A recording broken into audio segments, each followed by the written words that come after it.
que vous vous rappelez de Cookie Monster? Certains, ouais. Bah moi, c'est pareil avec les cerises. Voilà.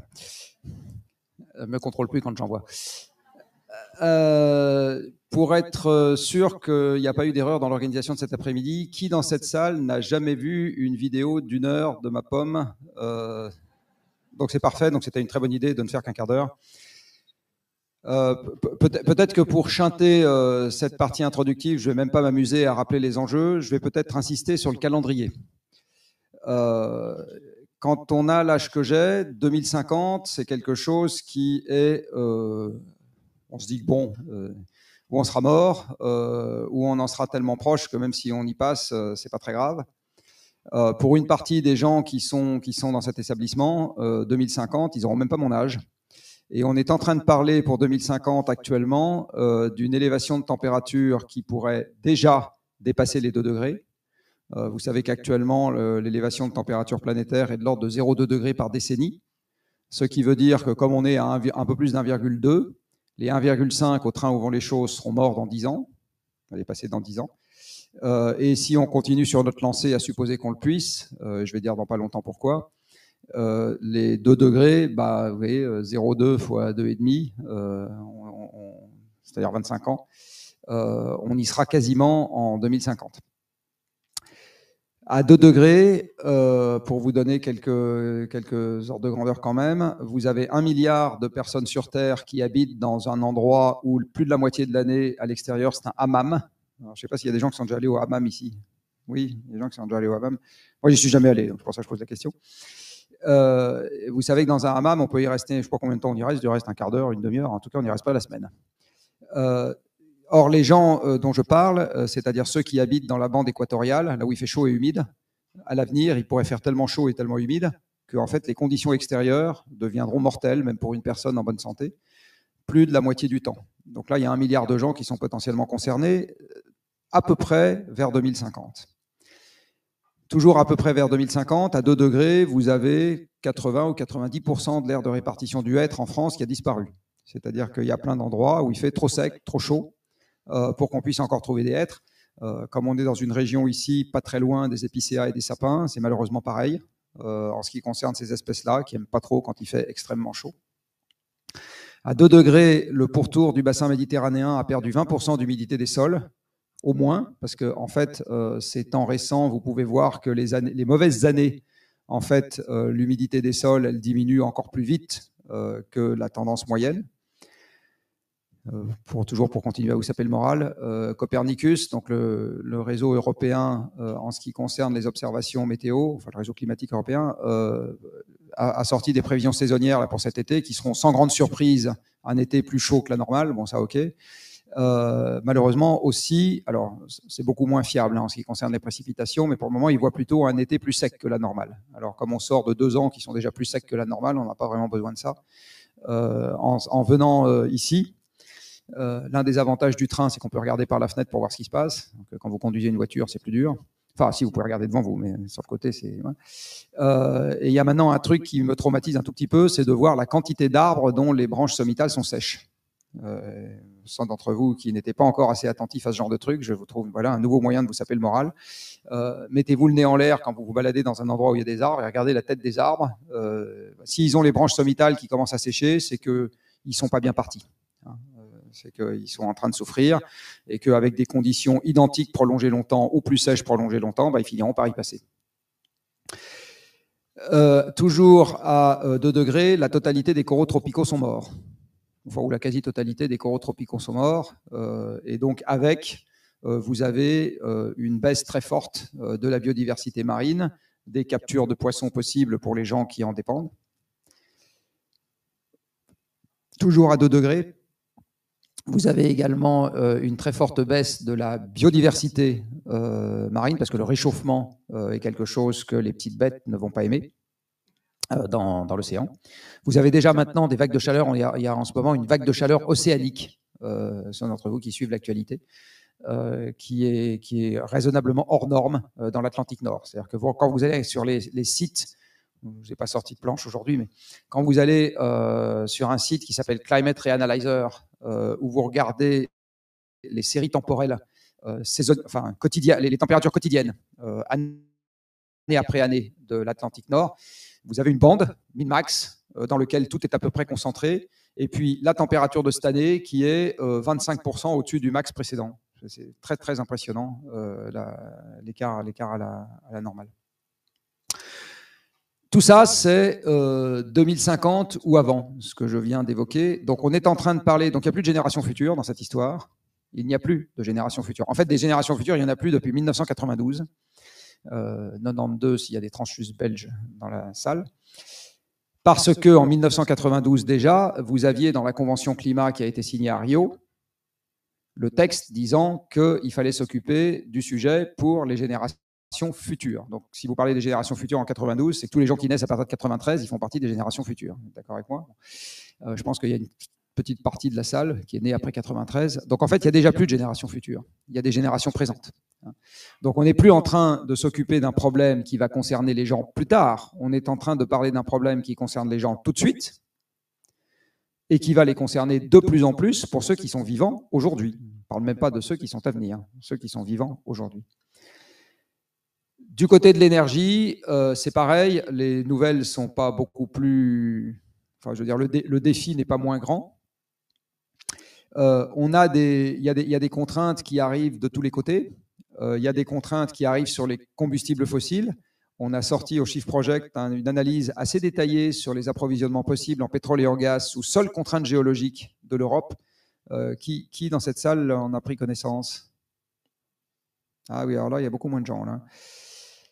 Alors, je vais quand même vous dire très rapidement de quoi il est question. On a été prendre, alors je suis désolé, ce n'est pas des gens d'ici, mais là-dedans, il y a peut-être un géologue de Nancy. Donc, voilà, on se rattrape comme on peut. Donc, deux anciens cadres dirigeants de Total, l'ancien patron de l'exploration et l'ancien patron de l'évaluation des gisements, plus un ancien analyste pétrole et gaz de l'Agence internationale de l'énergie, et on leur a donné la possibilité de consulter une base de données de l'ensemble des gisements pétroliers dans le monde, qui est tenue par une société norvégienne qui s'appelle Rystad Energy. Ils sont 3 dans le monde à tenir ce genre de base de données. C'est essentiellement des bases de données qui sont achetées par les pétroliers pour savoir ce que font leurs petits copains. Donc normalement, ça coûte quelques millions de dollars pour voir, que bien évidemment, on n'a pas au Shift Project. Donc on a obtenu un prix beaucoup plus petit.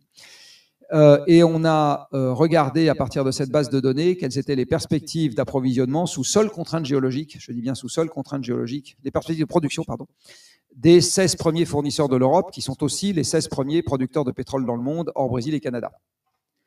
Et le résultat de cette investigation, à laquelle j'accorde beaucoup de confiance, c'est que la production de ces 16 pays devrait être divisée par 2 d'ici à 2050. Donc on est toujours en 2050, et il y a 2 fois moins de pétrole qu'aujourd'hui, sous seule contrainte géologique.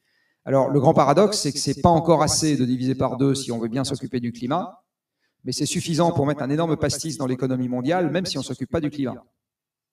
Parce qu'aujourd'hui, le pétrole, c'est les camions et les bateaux, c'est-à-dire la mondialisation. Et sans mondialisation, vous n'avez pas les vêtements que vous portez sur vous, vous n'avez pas les casseroles que vous achetez chez Ikea, vous n'avez pas les meubles que vous achetez chez vous, vous n'avez pas de smartphone. Qui n'a pas de smartphone dans la salle? Ben voilà. Parce que le smartphone sans mondialisation, ça n'existe pas. Vous avez 50 métaux différents dans un smartphone et il n'y en a quasiment pas un seul qui vienne d'une mine française. Vous n'avez pas de lunettes.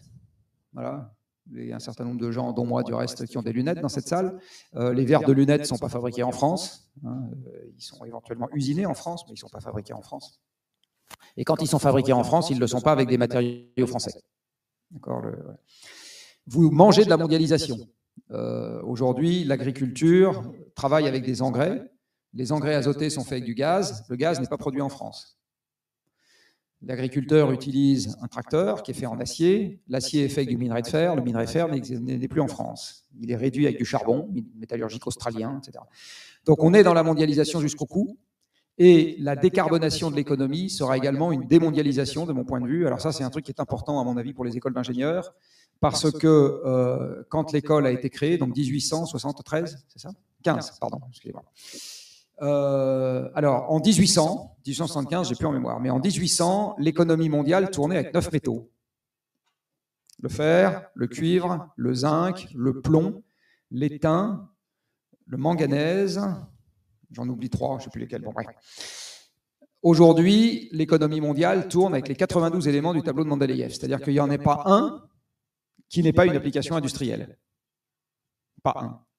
Tous les gens qui sont dans cette salle et qui ont un smartphone sont déjà à titre individuel dépendants de 60 d'entre eux.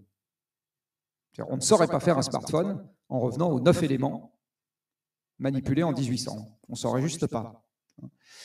Ce qui veut dire que le pétrole alimentant les bateaux de la marine marchande et les camions, et quand la marine marchande est passée de la voile au charbon puis au pétrole, elle a multiplié sa capacité dans le monde par un facteur 100. Par un facteur 100. Autant vous dire que ce n'est pas en revenant à la voile qu'on va conserver la marine marchande actuelle. Ce n'est pas plus en utilisant des galériens. Vous voyez, avec toute la région Grand Est, je pourrais faire avancer 2 porte-conteneurs. Si je mettais toute la population de la région Grand Est aux galères, voilà, ça vous ferait faire de l'exercice. Moi, je ne suis pas concerné puisque je n'habite pas ici. Eh bien, j'arriverais à faire avancer 2 porte-conteneurs. D'accord, 2. Il y en a, sauf erreur de ma part, enfin, des bateaux de gros tonnage dans la marine mondiale, je ne sais jamais si c'est 20 000 ou 40 000, mais enfin, c'est cet ordre de grandeur-là.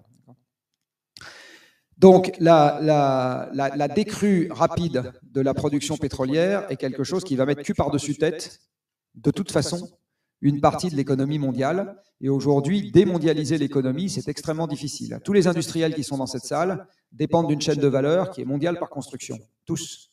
Parce que toutes les matières premières viennent de l'étranger, etc. En fait, tout, quoi. Et même si vous êtes garagiste, vous dépendez de la mondialisation. Parce que les voitures que vous réparez dépendent elles-mêmes de la mondialisation. Donc, d'ici à 2050, je le redis, même si on se fout du climat, et on ne s'en foutra pas parce que les conséquences vont commencer à nous faire mal, eh bien, nous allons avoir un vrai sujet sur l'énergie reine du XXe siècle, en fait l'énergie qui a fait le XXe siècle. Le pétrole, ce n'est pas l'énergie du XXe siècle, en fait c'est le XXe siècle. S'il n'y avait pas eu de pétrole, il n'y aurait pas eu le XXe siècle. Le XXe siècle n'aurait pas existé. Vous n'auriez pas aujourd'hui de smartphone, d'études longues, et 6 semaines de congés payés, tout ça n'existerait pas. Donc, la dépétrolisation et la dégazéification, parce que le gaz passerait son pic de production en 2030, on a demandé au même, avec la même base de données, c'est 2030 en gros le pic de production pour le gaz, va être quelque chose qui va être contraint ou géré, d'accord ? Donc on gère ou on subit, mais de toute façon, on va devoir s'occuper de ce problème-là. Une formule que j'ai parfois utilisée, c'est dire soit on s'occupe du problème, soit le problème s'occupe de nous. Mais il n'y aura pas de troisième voie. Si le problème s'occupe de nous, une des choses qu'il risque de faire, c'est de faire sauter la démocratie. Parce que quand les temps deviennent très difficiles, c'est souvent le retour des régimes totalitaires. Alors, tous ceux dans cette salle qui se disent « c'est pas très grave », ils ont intérêt à être du bon côté de la barrière, parce que là, ça passe à peu près. Quand on est du mauvais, c'est moins drôle. Voilà, donc c'était juste un petit apéritif à l'heure de la sieste, pour vous mettre en condition. Et juste pour vous rappeler qu'on est face à des enjeux qui sont des enjeux, j'insiste, qui sont à l'échelle d'une vie humaine, et même moins qu'une vie humaine, qui sont des enjeux qui sont totalement systémiques, et qui sont des enjeux de type épreuve éliminatoire. C'est-à-dire que si on ne s'occupe pas correctement de ces choses-là, on peut faire tout ce qu'on veut sur l'égalité des chances, l'égalité homme-femme, la biodiversité, etc. De toute façon, le truc ira dans le mur. Alors, ce n'est pas parce qu'on fait ce qu'il faut dans ce domaine-là que le reste ne peut pas nous emmener dans le mur aussi. On peut très bien avoir un problème tellement grave avec la biodiversité ou tellement grave avec les ressources métalliques qu'on va aussi dans le mur. Hein, pas de problème avec ça. Voilà, donc en fait, on est confronté à l'heure des limites planétaires à un certain nombre d'épreuves éliminatoires. À titre personnel, le climat et l'énergie, c'est les deux que je connais le mieux, mais il y en a plein d'autres. Et en fait, on a un vrai sujet de faire tenir 8 milliards d'individus qui ont tous envie de consommer comme des classes moyennes occidentales dans une boîte qui n'est pas faite pour ça. C'est ça notre problème. Et j'insiste sur le fait que c'est un problème de la génération actuelle, moi inclus. C'est un problème de la génération actuelle, ce n'est pas un problème pour les générations futures. Et donc je vais finir, parce que je dois être à peu près au quart d'heure, en disant que une des choses que j'entends parfois et contre laquelle je m'oppose, c'est de dire « mais la génération qui vient, elle qui sait, elle va s'occuper, on n'a pas le temps d'attendre ». D'accord ? Donc ce n'est pas un problème de la génération qui vient, c'est un problème de la génération qui est aujourd'hui aux manettes. On n'a pas le temps d'attendre que celle qui vient, elle s'occupe correctement du problème. Surtout que les analyses dont je viens de disposer récemment montrent qu'en plus, il n'y a pas d'effet générationnel. Il y en a un chez les très diplômés, très certainement. Il y a un effet générationnel chez les très diplômés, mais sur la classe d'âge dans son ensemble, il n'y a pas d'effet générationnel. Quand on regarde la classe d'âge dans son ensemble, les jeunes mangent plus de viande que les vieux, ils prennent plus l'avion que les vieux, et ils ont plus envie que les vieux de s'acheter un SUV, et ils ont plus envie que les vieux de déménager loin pour une grande maison en télétravail. Donc, il n'y a pas d'effet générationnel. Il faut sortir ça de la tête, c'est triste à dire, mais globalement au niveau de la classe d'âge. Après, au niveau des très diplômés, là je pense que c'est différent. Je pense que c'est différent. Mais au niveau de la classe d'âge, il n'y a pas que des très diplômés dans une classe d'âge.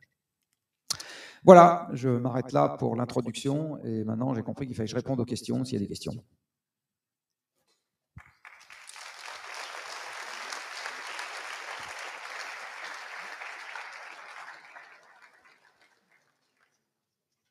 En fait, il me semble que les questions sont à la fin, me semble-t-il. Parce que vous êtes invités aujourd'hui en tant que témoin, parce que du coup la scène est à partager avec les quelques industriels, les grands industriels de la région qu'on accueille aujourd'hui. Alors, qui a le petit bip pour...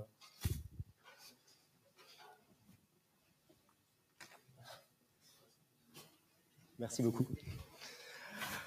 Donc merci pour cette introduction. Voilà. Alors je sais qu'il y a beaucoup de shifters aujourd'hui dans la salle et selon mon décompte personnel, au moins un shifter sur deux connaît par cœur ce discours parce qu'il est dans l'association grâce à Jean-Marc. Donc merci beaucoup à vous.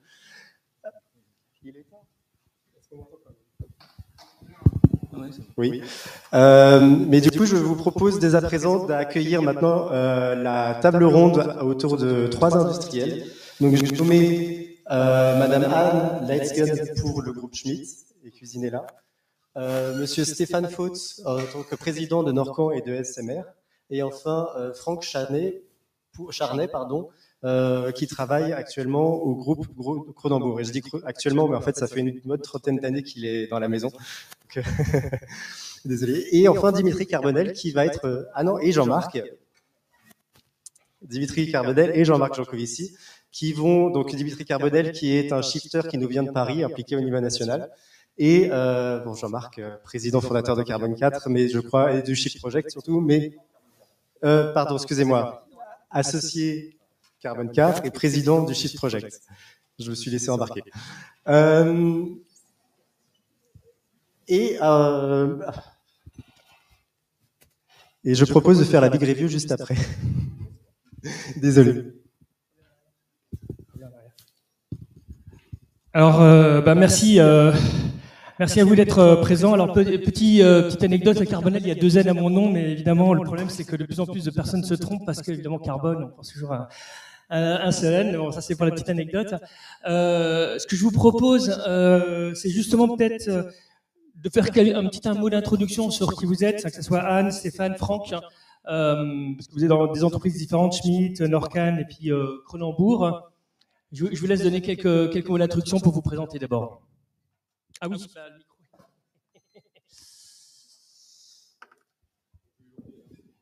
Ouais, c'est pas top. Ah,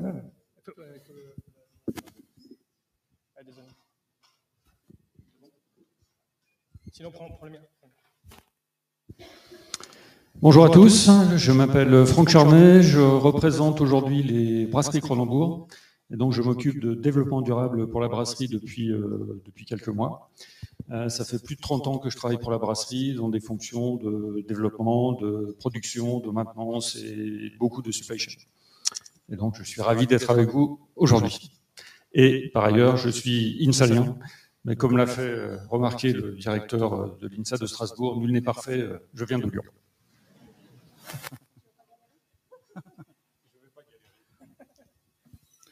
Voilà, moi je suis Stéphane Faut, je suis chef de 2 entreprises depuis 2014. Une qui a fêté son 35e anniversaire l'année dernière, qui est une PME très industrielle et qui propose à nos clients de leur livrer des postes de travail, des chariots, des convoyeurs. On est très impliqués dans les zones où ça travaille. Et j'en ai une deuxième qui fait de la robotique mobile. En fait, on fait partie de ces PME qui ont mis un pied franc et massif dans la tech. Et avant cette période-là, moi j'ai démarré ma carrière, en fait je suis ingénieur arts et métiers, moi, hein, personne n'est parfait non plus.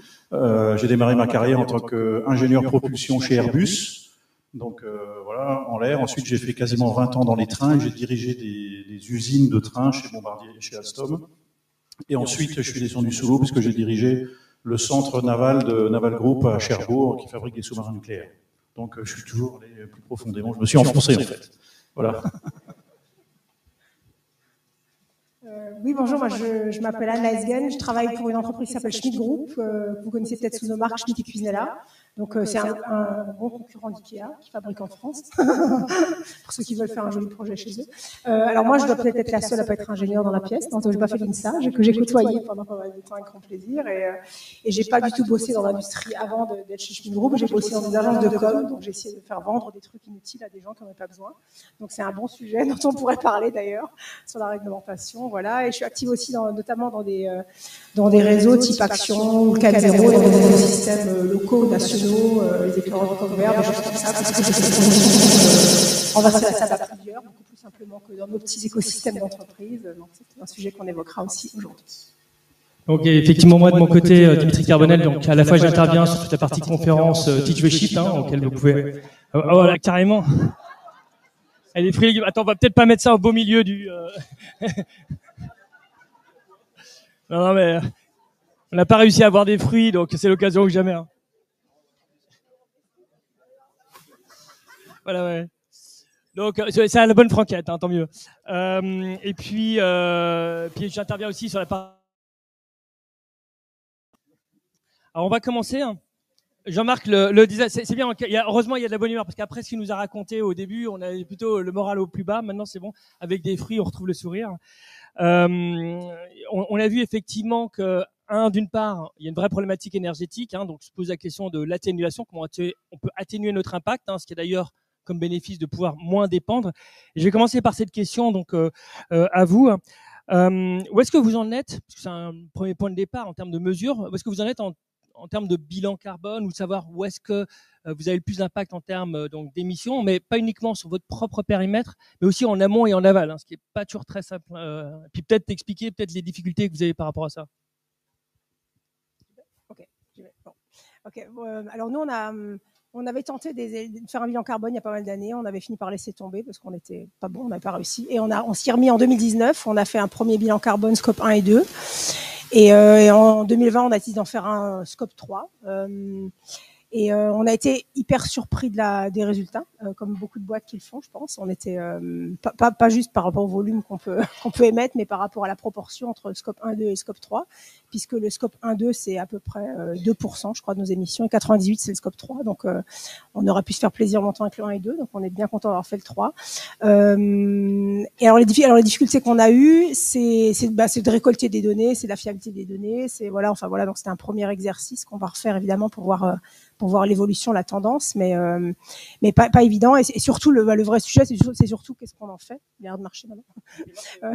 C'est surtout qu'est-ce qu'on en fait maintenant, avec des vraies difficultés, c'est qu'il y a des sujets qu'on peut traiter facilement nous, sur nos économies d'énergie, sur plein de sujets qu'on peut faire, notre emballage, il y a des tas de choses en tous les cas. Sur le scope 3, c'est beaucoup plus compliqué puisque ça touche évidemment par exemple des fournisseurs d'électroménager avec qui on bosse, des fournisseurs de quincaillerie avec qui on bosse, des choses comme ça où là c'est assez difficile, mais d'où cette logique aussi de réfléchir en filière et en écosystème, et on a besoin de travailler avec d'autres gens de notre industrie, on a besoin de faire beaucoup de pédagogie, etc. Voilà. Mais en tout cas, ça a été un révélateur pour plein de gens dans l'entreprise de quelles sont vraiment nos priorités quand on parle de ces sujets-là.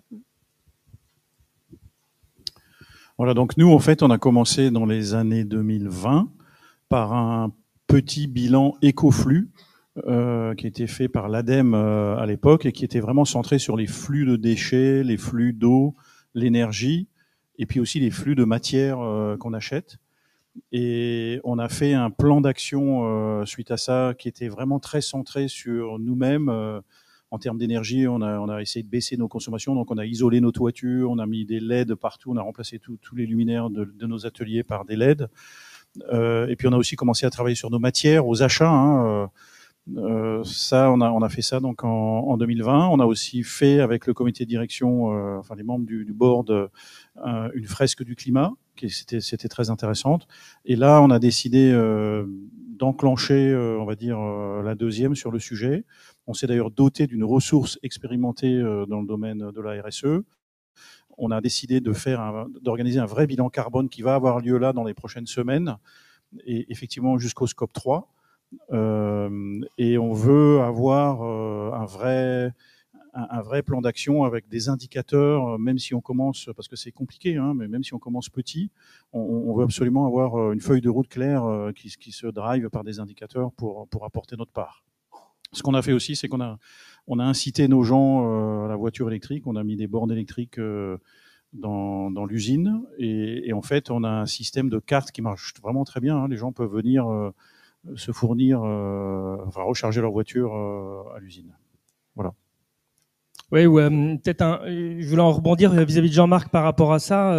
Est-ce que justement tu côtoies pas mal d'entreprises, notamment industrielles, hein. Est-ce que tu as peut-être des conseils ou plutôt des avis par rapport justement sur la démarche d'empreinte, en particulier sur le scope 1, 1 et 2, ça on l'a vu, mais surtout le scope 3.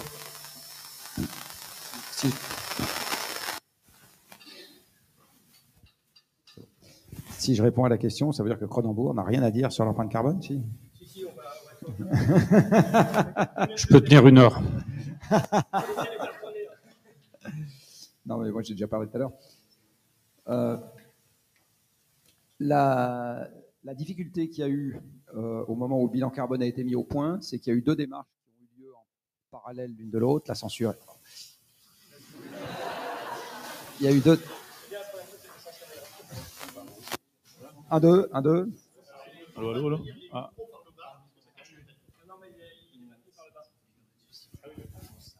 Je le tiens comme ça, mais ça n'a pas l'air de fonctionner. Hein. Si, c'est bon là? Ah bon. Oui, donc je disais, la difficulté, c'est qu'au moment où le bilan carbone a été mis au point par votre serviteur, il y avait dans le même temps une coalition américaine qui était emmenée par le World Resources Institute et puis un des Big Four, je ne me rappelle plus lequel, qui a mis au point un truc qui s'appelle le GHG Protocol. Et en fait, ils ont à peu près rien dit, sauf qu'ils ont créé cette notion de scope qui n'avait pour moi strictement aucun intérêt. Et je vais vous dire pourquoi. Le bilan carbone, c'est une approche de type dépendance et c'est une approche par les processus. Donc, je regarde tous les processus qu'il y a dans une entreprise, acheter des matières premières, avoir une logistique, faire venir ses salariés, expédier les produits, être capable d'assurer un confort thermique à l'intérieur du bâtiment, être capable d'avoir l'énergie qui permet de faire tourner les machines s'il y en a, etc. Et même, par exemple, dans les achats de matières premières, j'avais discriminé ce qui permet de faire le produit de ce qui permet de faire son emballage, parce que le destin n'est pas du tout le même et les contraintes ne sont pas du tout les mêmes.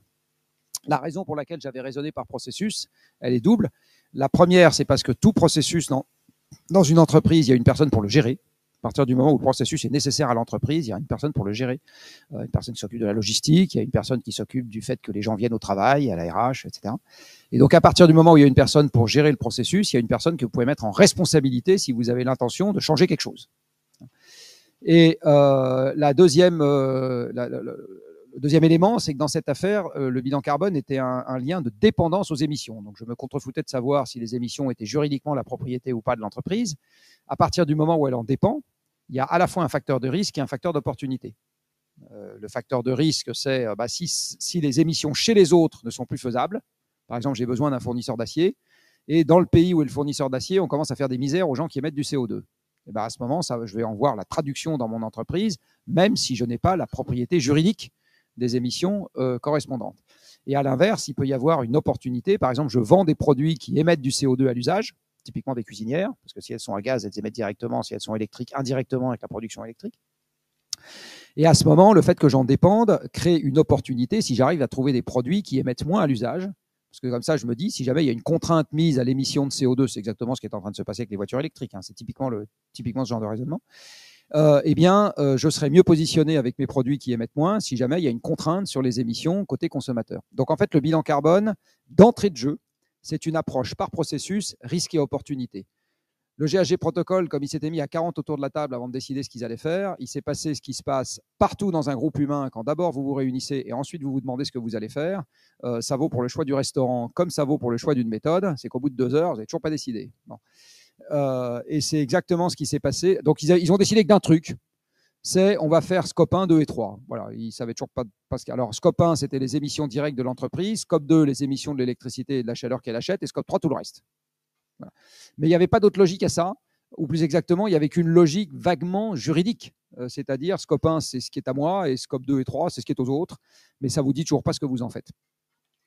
Et comme le GHG protocole avait une notoriété beaucoup plus importante que le bilan carbone de l'ADEME, en fait, il s'est passé que le GHG protocole a gagné la bataille de com, mais le bilan carbone a failli par gagner la bataille méthodo, parce que la norme ISO, qui a fini par avoir lieu sur l'empreinte carbone d'une organisation, a repris la nomenclature du bilan carbone.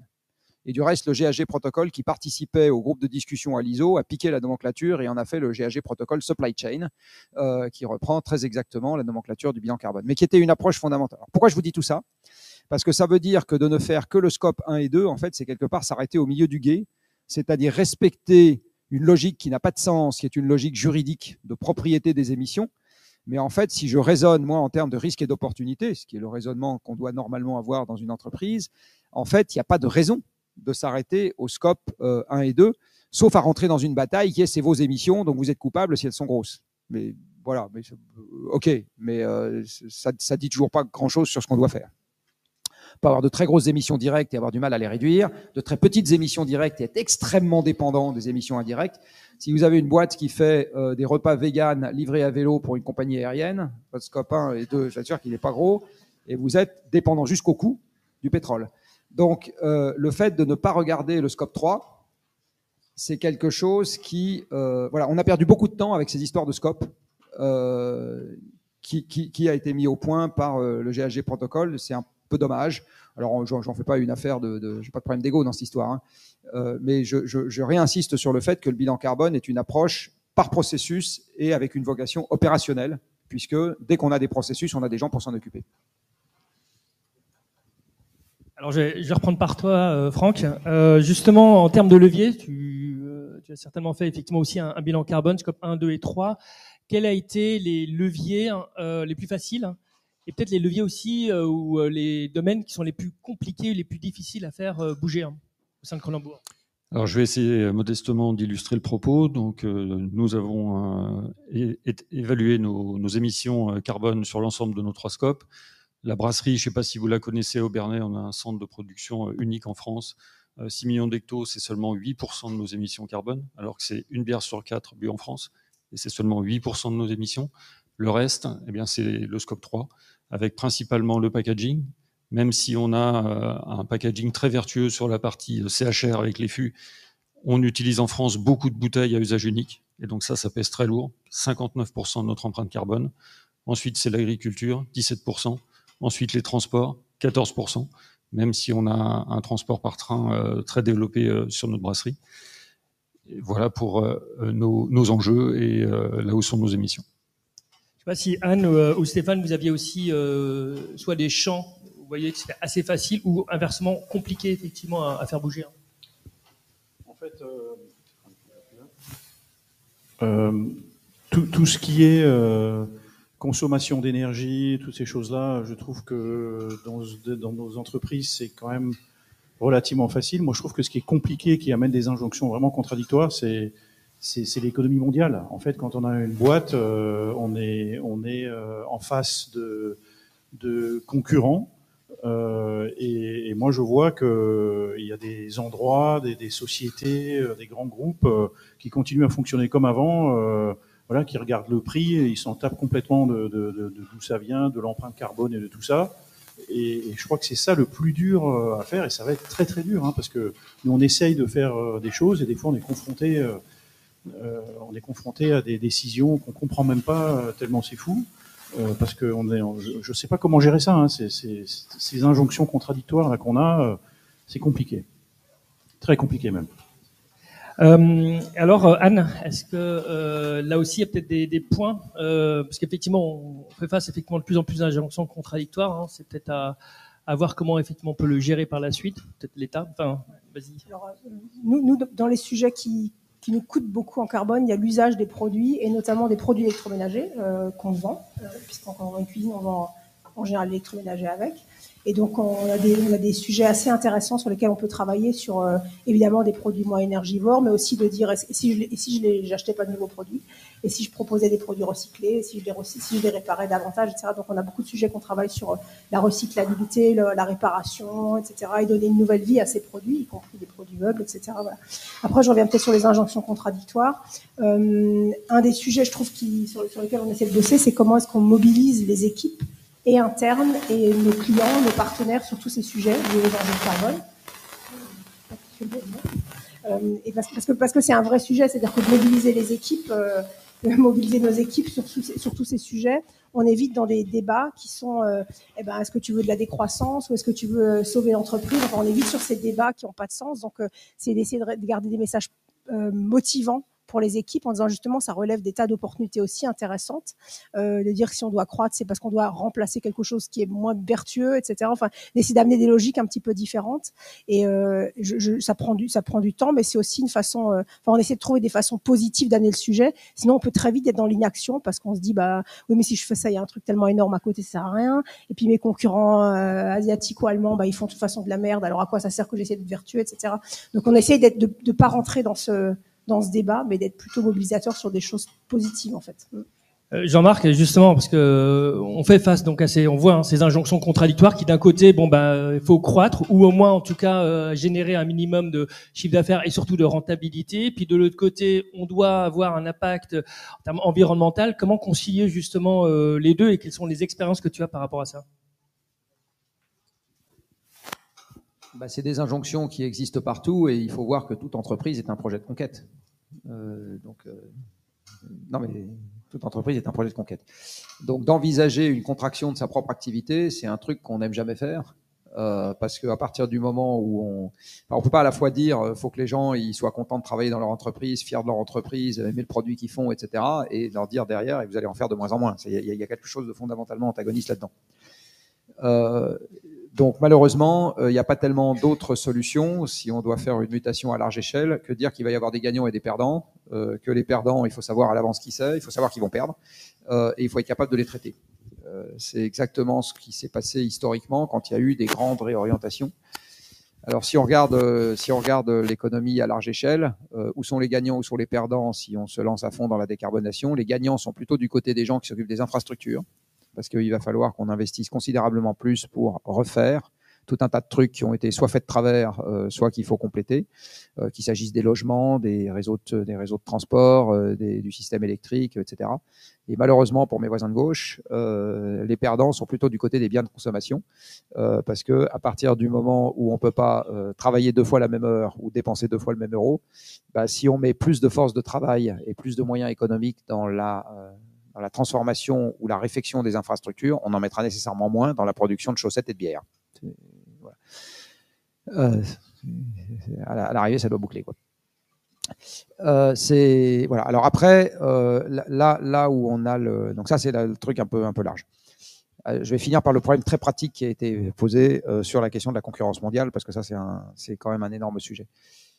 La deuxième chose, c'est que cette injonction contradictoire, à un moment, elle va quand même se résoudre, comme je l'ai dit tout à l'heure, volontairement ou involontairement, puisque certains flux physiques, certain nombre de flux physiques vont de toute façon décroître.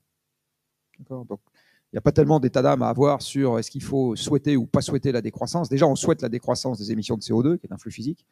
On souhaite la décroissance de la consommation d'énergie fossile, qui va de toute façon décroître, même si on ne le souhaite pas, en ce qui concerne le pétrole et le gaz. Donc ça, c'est un flux physique aussi. Donc, il y a une question de décroissance qui est, pardonnez-moi de vous amener des mauvaises nouvelles, mais sur certaines choses aussi inexorable que le vieillissement, qui n'est pas plus sympathique, mais qu'on gère quand même. Son vieillissement propre. Donc, il y a un moment où il va falloir qu'on prenne nos responsabilités. Le vrai sujet, effectivement, c'est le fait d'innover sans mourir. Donc, en fait, le gros problème dans le monde économique, c'est d'être suffisamment en avance, mais pas trop, parce que sinon on meurt. Donc, c'est d'être juste là où il faut être, pour que si la société se donne une contrainte globale, on fasse partie des gens qui vont survivre, mais pas y aller trop tôt, parce que sinon, avec les règles du jeu existantes, on coule. Et effectivement, aujourd'hui, la société commerciale reste une société pour laquelle le profit est une obligation légale. C'est comme ça. Voilà. Bon. Donc on ne peut pas, dans un monde en contraction, avoir tout le monde qui est en expansion. C'est arithmétiquement impossible. Donc j'insiste, un des sujets de société difficiles qui est devant nous, ça va être d'identifier, de traiter les perdants. Voilà, il va falloir faire.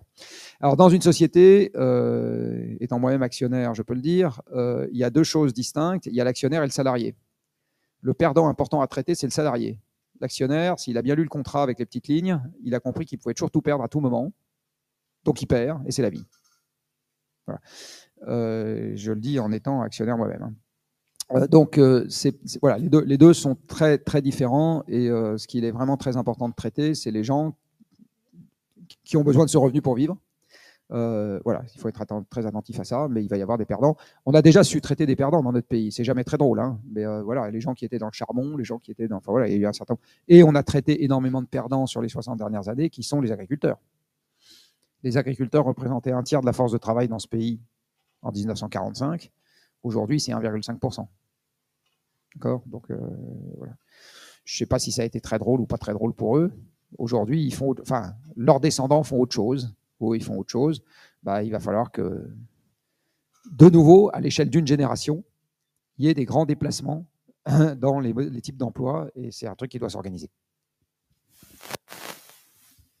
Oui, effectivement, il y a aussi une question pour les entreprises d'anticipation entre, d'un côté, je continue comme j'ai l'habitude de faire. Hein, si vous, alors, c'est dans les années 80, il y a eu les sidérurgies qui s'est comme pris des sacrés murs. Évidemment, si on applique la sidérurgie sur l'ensemble de l'économie, ça va être un peu compliqué. Hein. Donc, c'est vrai que les entreprises, lorsqu'elles disent, première possibilité, je fonce dans le mur, ou deux, je réduis potentiellement aussi bien effectivement mes émissions de CO2, j'apprends à m'adapter, mais potentiellement aussi en allant vers des services qui sont décarbonés, etc. Il y a plus de chances de survie parce que l'objectif de l'entreprise, malgré tout, c'est ça. Et là-dessus, il y a un enjeu. Hein, Franck aussi, je voulais intervenir par rapport à ça, c'est que on le voit et on commence à avoir des pénuries d'eau ou des pénuries de matières premières qui mettent en péril les entreprises elles-mêmes. Cronenbourg va peut-être commencer à y faire face dans le domaine de l'eau, pas encore, mais ça vient. Et l'autre chose, c'est qu'est-ce que vous avez mis en place justement pour vous y adapter, hein.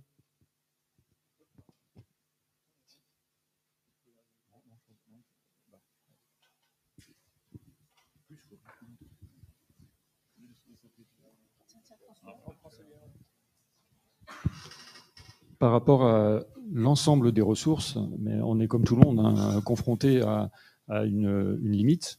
Aujourd'hui, on n'a pas de pénurie majeure parce qu'on bâtit des contrats de partenariat assez importants avec nos fournisseurs. Et surtout, on engage tout un tas d'actions pour réduire nos besoins. Donc sur l'énergie, on a diminué par exemple nos besoins en énergie de 30% sur les 20 dernières années. Sur l'eau, on les a baissés de 20% sur les 5 dernières années. Donc on est en constante recherche de progrès et d'amélioration. Sur les changements plus structurels, je vous ai dit que 59% de notre empreinte carbone, c'était le packaging. Clairement, le packaging dans 10, 15, 20 ans, ça ne sera pas celui d'aujourd'hui. Donc là, il faut travailler sur deux plans. Un, notre scope 3, c'est le scope 1 et le scope 2 de nos fournisseurs de bouteilles et de boîtes. Donc il faut qu'ils progressent. Et puis le deuxième chose, c'est est-ce que nous, on peut proposer autre chose aux consommateurs, un autre mix qui soit avec une empreinte carbone moins importante. Avec effectivement, déjà sur la consigne. Hein. La consigne, on n'a pas le temps. J'en ai pour des heures à parler de consigne. Ça paraît extrêmement facile, la consigne. Mais encore une fois, on n'a pas le temps de traiter ça ici. Je suis très, très impliqué. Je pense que je passe 50% de mon temps sur la consigne. Donc, je peux en parler assez longuement. Mais c'est pas si simple que ça. Il y a un point notamment qui est intéressant qu'on a vu tout à l'heure. Il faut environ 3 litres d'eau pour faire 1 litre de bière. Qu'est-ce que vous faites de l'eau? Donc, vous puisez dans effectivement des nappes phréatiques. Qu'est-ce que vous en faites après, hein? Donc la brasserie d'Aubernais est là où elle est parce que il y a la nappe phréatique d'Alsace, qui est la plus grande d'Europe. Donc quand la brasserie a commencé en 1969, il nous fallait à peu près 10-12 litres. Il fallait pomper 10-12 litres pour embouteiller 1 litre de bière. Et c'est toujours le cas pour les brasseries qui démarrent aujourd'hui, pour les micro-brasseries. On a énormément progressé, on récupère, on recycle, etc. Et aujourd'hui, on est à 3,6 litres. Sur ces 3,6 litres, il y a 1 litre dans la bière. Le reste, on a une station d'épuration depuis le début de notre brasserie. Et l'ensemble, donc les 2,6 restants, c'est traité, c'est purifié et c'est rendu à la nature dans la rivière qui passe derrière la brasserie. Pour autant, je pense que tout le monde a pris conscience l'été dernier que la ressource en eau, ça venait vraiment compliqué. On était assis en Alsace sur une nappe réputée infinie. Là, je pense que l'été dernier, il y a eu un déclic parce que certains villages en Alsace ont commencé à manquer d'eau. Donc, on continue, nous, tous nos efforts. Et l'agence de l'eau, la PRONA, etc., qui sont les organismes en charge en Alsace, mettent en place des suivis, des actions, des aides à l'investissement pour qu'on continue à progresser. Et l'enjeu, pour finir, ça va être de réutiliser justement ces eaux usées, une fois qu'elles sont traitées, purifiées, pour en faire quelque chose dans la brasserie, et en général sur des actions techniques de refroidissement d'installation, etc. Ouais, c'est là qu'on voit effectivement qu'on peut avoir des contraintes dures qui font que même potentiellement dans quelques années, on puisse pas produire autant que ce qu'on avait prévu à cause de ça. Alors justement, Anne, ou Stéphane, est-ce que justement sur l'adaptation, est-ce que vous faites face à certaines pénuries ou des hausses de prix un peu ou des envolées de prix et comment est-ce que vous faites face à ça? Alors, on a tous connu les périodes d'inflation, récentes, forcément. Alors, on les adresse de plusieurs façons. On les adresse déjà dans la relation qu'on a avec les fournisseurs. On est labellisé depuis pas mal de temps relation fournisseurs et achats responsables parce qu'on pense qu'ils ont autant de place dans la chaîne de valeur que nos clients. Donc, dans les périodes un petit peu tendues, ça nous a plutôt aidé puisqu'ils ont tendance à mieux traiter les gens qui les payent correctement et qui les traitent correctement. Donc, au-delà du carbone, il y a quelle relation on a avec eux. Et c'est aussi ces relations qui permettent d'être dans d'autres discussions avec eux, justement sur l'impact carbone, le nôtre, mais le leur aussi. Comment est-ce qu'on peut reconcevoir des produits ensemble? Comment est-ce qu'on peut en imaginer d'autres? Ça nous permet notamment avant la discussion packaging, de travailler sur d'avoir fait des gros projets pour supprimer par exemple tout le plastique. Je disais des contenants, on utilise beaucoup de carton par exemple, c'est pas forcément génial non plus, mais on supprime le plastique, on commence à traiter des nouvelles gammes de produits avec des contenants qui sont récupérables, etc., dans une logistique qui permet de le faire, etc. Donc sur les fournisseurs, on n'a pas de pénurie à date, mais c'est des sujets qui vont arriver forcément. Et après, on a d'autres sujets aussi sur sur comment est-ce qu'on fait en sorte qu'on puisse avoir une économie plus circulaire sur nos matières premières, notamment. Alors, il y a une des familles de produits pour nous qui est assez simple, c'est le panneau de particules, parce qu'on peut les récupérer en déchetterie grâce à Automaison maintenant.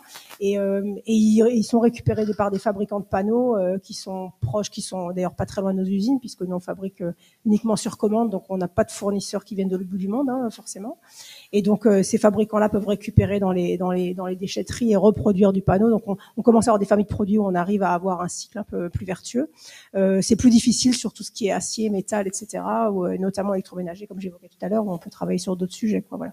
Mais oui, il y aura on est conscient du fait qu'il y aura des pénuries. Et on se dit aussi comment on diversifie au-delà des sources, mais comment on choisit d'autres types de matériaux qui sont ceux qu'on a aujourd'hui. Nous, on fabrique du panneau de particules. Tous les meubles que vous achetez, c'est du panneau de particules.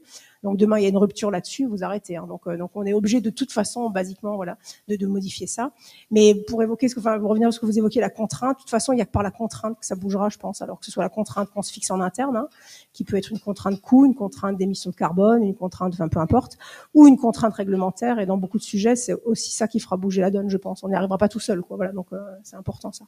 Oui, ce qui signifie d'ailleurs qu'il faut anticiper la possibilité d'avoir une forte réduction, notamment en termes de production, et donc d'avoir une entreprise qui soit capable d'être pérenne malgré cette chute, voire cette décroissance effectivement du chiffre d'affaires. Oui, Stéphane. Oui, en fait, ce que je voulais rajouter, c'est que nous, on a beaucoup travaillé nos composants, parce qu'on fait de la robotique mobile, il y a beaucoup de composants à l'intérieur. On a fait d'ailleurs un éclaté de chacun de nos produits, et puis on a mis en vert ou en rouge le nombre de kilomètres là où on l'achetait. Donc on voit tout de suite où ça va pas. Et évidemment, il y a beaucoup de composants de type les batteries, les composants électroniques et tout ça. C'est impossible de les trouver en France, même en Europe. Il faut les acheter en Asie.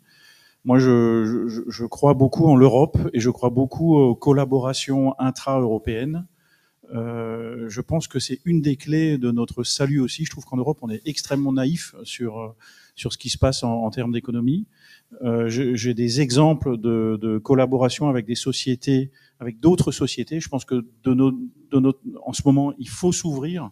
Il faut arrêter les chapelles comme on les connaît en France. On est très porté là-dessus. Nous, on travaille beaucoup aussi avec les Allemands, parce qu'on est en Alsace, là.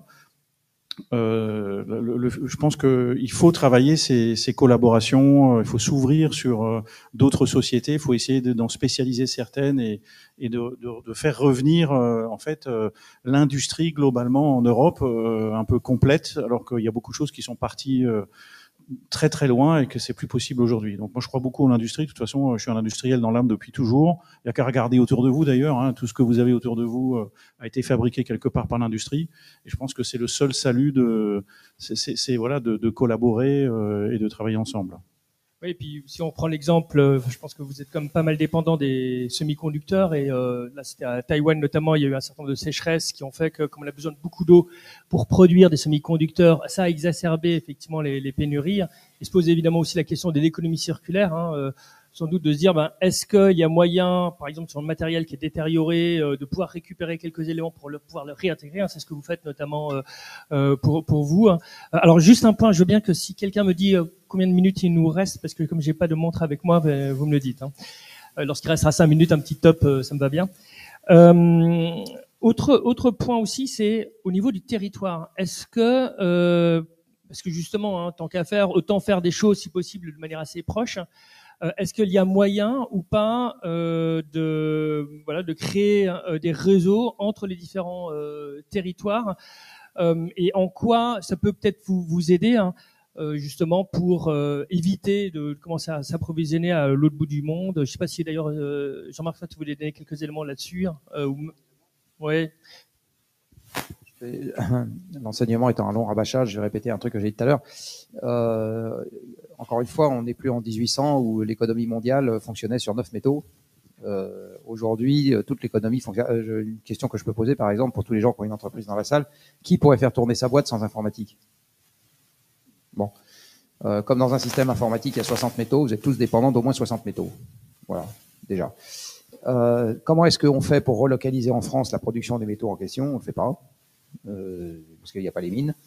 Donc en fait, la question de la relocalisation de l'industrie, alors c'est une affaire de curseur. On peut remettre des choses. Ce qu'on peut facilement faire, c'est réintégrer des étapes de valeur ajoutée à l'aval de la mine. Je prends l'exemple des batteries. Dans le domaine des batteries, vous avez peut-être vu passer dans l'actualité qu'on est en train de construire plusieurs grosses usines de batteries en France. Mais la construction de la batterie, en fait, c'est l'étape finale d'un certain nombre d'étapes qui partent de la mine. Derrière, vous avez le raffinage des métaux. Derrière, vous avez la fabrication des principes actifs. Derrière, vous avez la fabrication des cellules. Et derrière, vous avez la fabrication des batteries. Bon. L'assemblage final, c'est pas ça qui permet d'éviter beaucoup d'émissions de CO2 dans la fabrication de la batterie si on le fait en France, parce que le gros des émissions, il est dans le raffinage des métaux et dans la fabrication des principes actifs. C'est assez endroit. Donc pour gagner en CO2 en faisant ça en France, il faut en gros se situer à l'aval de la mine, étant entendu que il y a des métaux pour lesquels alors lithium on peut avoir en France, il y en a en France du lithium. Nickel, il y en a en France politique, il n'y en a pas en métropole, il y en a en Nouvelle-Calédonie. Cobalt, il n'y en a pas en France. Aujourd'hui, on utilise du cobalt dans les batteries. Cuivre, on utilise beaucoup dans les batteries. Il n'y en a pas en France. Il y en a en Europe, mais l'Europe ne produit que 20% du cuivre qu'elle utilise. Voilà, donc on peut bouger des curseurs en fonction des voilà. Il ne faut pas rêver d'une industrie qui redeviendrait totalement localisée en France, de la mine jusqu'au produit fini. Ça, c'est un truc qui, dans le monde dans lequel on vit, est strictement impossible. Et incidemment, décomplexifier les produits, ce que d'aucuns appellent les low-tech. Mais en fait, le low-tech, c'est beaucoup d'ingéniosité surtout, parce que c'est tirer le meilleur parti de pas grand-chose. C'est ça. Donc c'est un défi d'ingénieur par excellence.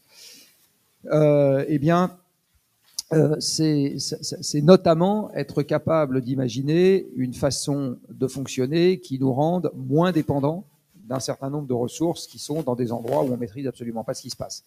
Et avec ce que je vous ai raconté tout à l'heure pendant le propos introductif, vous comprenez que tout ce qui se passe dans des endroits où on maîtrise rien, dans un monde qui devient plus chaotique, c'est autant de mauvaises surprises possibles.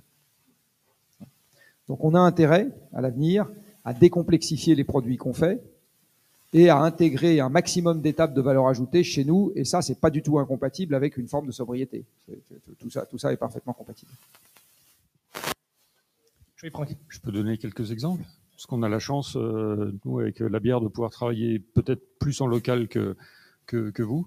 Notre matière première principale, donc l'eau, on en a parlé, malte d'orge, c'est entièrement français. L'orge, on a la chance d'avoir une culture d'orge brassicole dans le Grand Est et en Bourgogne. La malterie, elle est à Strasbourg. Les bouteilles en verre, elles viennent des Vosges.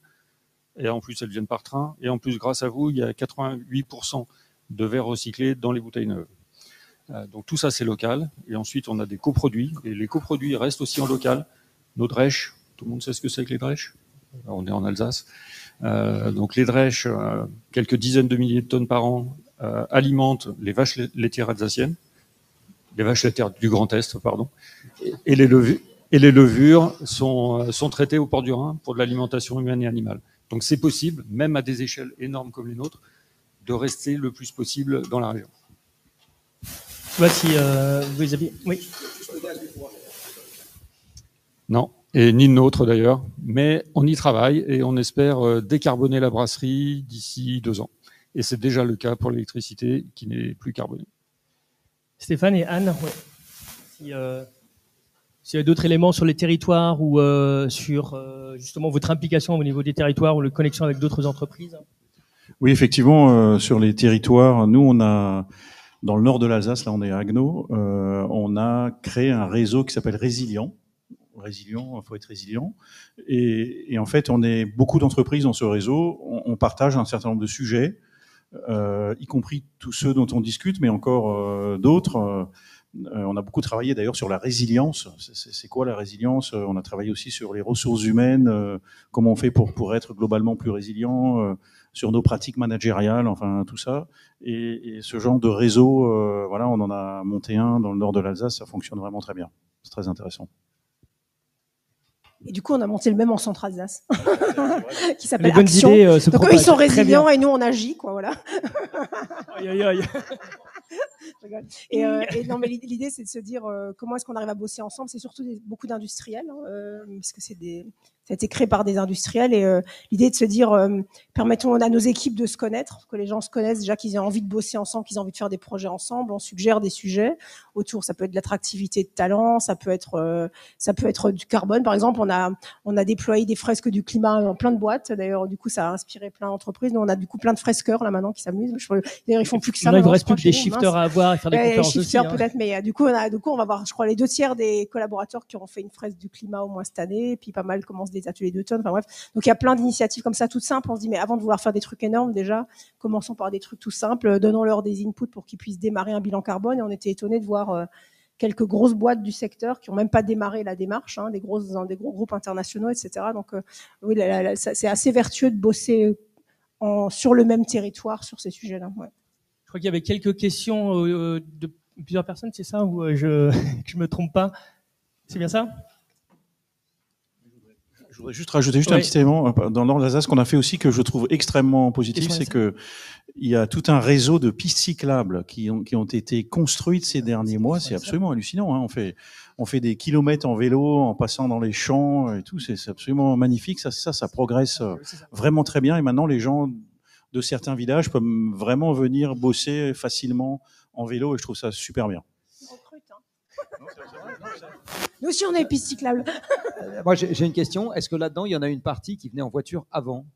Ou avant, ils venaient plutôt en transport en commun et plutôt dans la voiture? Chez nous, c'est plutôt en voiture. Ils venaient en voiture avant. Donc là, il y a il y a beaucoup vraie plus substitution vélo voiture vers vélo. Ouais. Alors, je crois qu'il y avait des questions, mais déjà au niveau de la salle, enfin même avant, vous aviez quelques questions devant, me semble-t-il, non? Ou pas? C'est ce qu'on m'a indiqué. Est-ce que vous avez des questions? Alors sinon, on va faire simple. Est-ce qu'il y a peut-être une ou deux questions? On n'a pas énormément de temps, mais une ou deux questions. Ah oui, c'est un homme, une femme ou une femme, un homme. Moi, je préfère une femme, un homme d'ailleurs. Bonjour, Isabelle Heiss de l'entreprise Liber. Que pensez-vous de la Chine? Parce que on voit la Chine Ça fait longtemps que Jean-Marc n'y est plus allé, je crois. Il propose des produits moins chers, mais c'est aussi il propose aussi des produits renouvelables. Par exemple, le Green Steel, on dirait que ça va être que la Chine qui va proposer, ça va être les premiers à proposer de l'acier vert. La batterie aujourd'hui, tous les matériaux sont achetés par la Chine. La Chine fait le processing et les revend. Donc si aujourd'hui on veut acheter de la batterie, on doit passer par la Chine. Ou on veut produire de la batterie, on est obligé de passer par la Chine. Et la Chine, elle vend les produits processés plus cher. Du coup, même si on les achète de la Chine, c'est difficile de battre le prix de batterie de la Chine.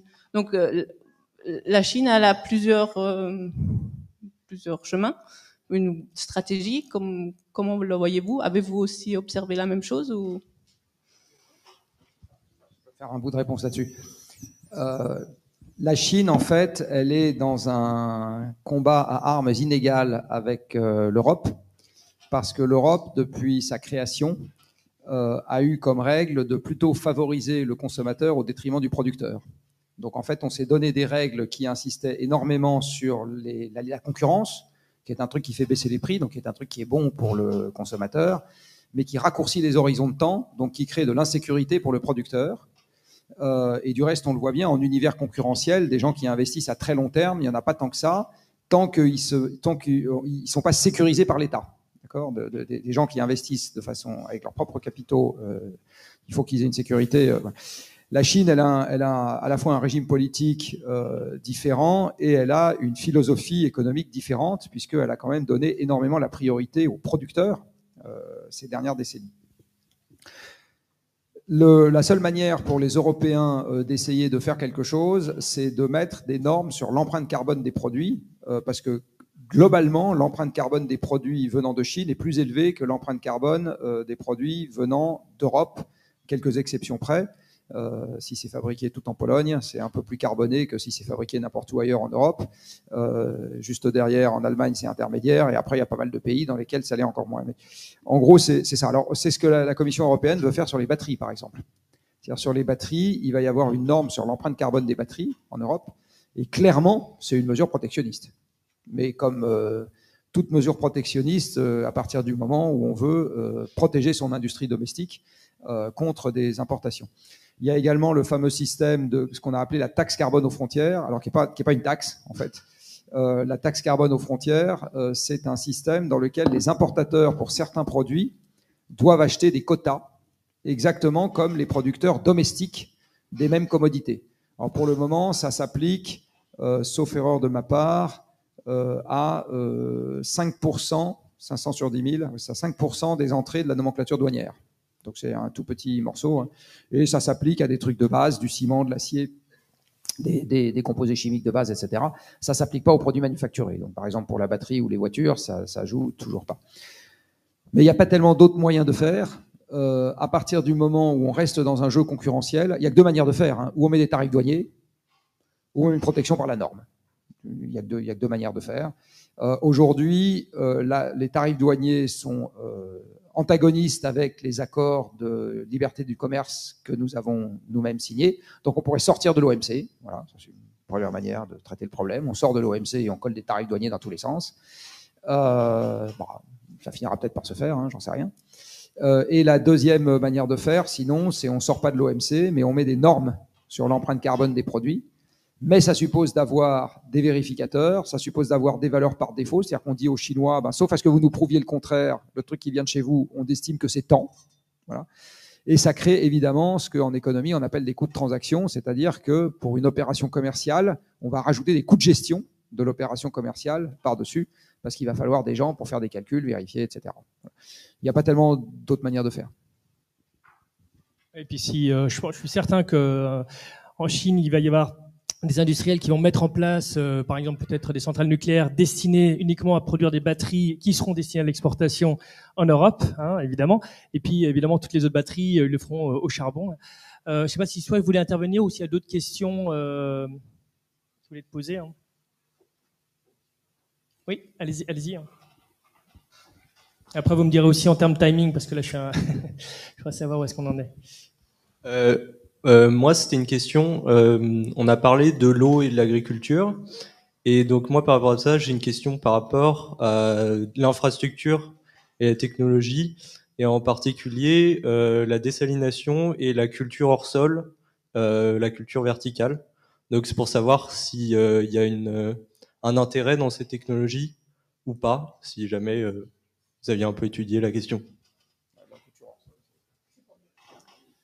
Alors, nous ne sommes pas en culture hors sol. Nous avons initié une démarche de filière. On a monté la première filière d'orge brassicole responsable en France, avec Soufflet, qui est un groupe français aussi. C'est pas parfait, mais ce qu'on cherche à impulser, c'est une dynamique et un changement auprès des agriculteurs français. Vous avez sans doute entendu parler d'agriculture régénérative.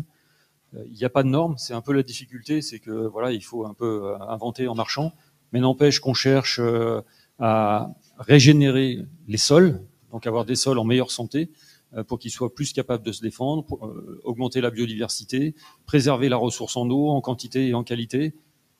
Voilà, et on le fait sur 1664, c'est 10% des besoins en orge en France, donc c'est massif.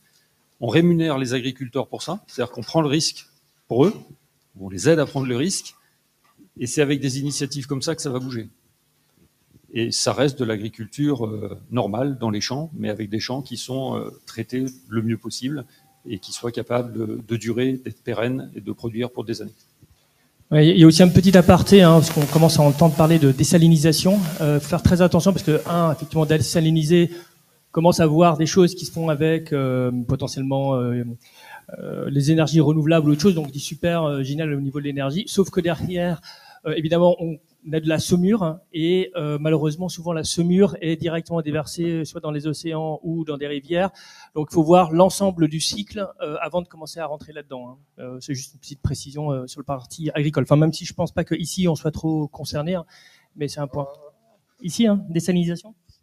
En Europe, on est déjà très concerné parce que l'Espagne a construit une très grande quantité une grosse capacité de désalinisation.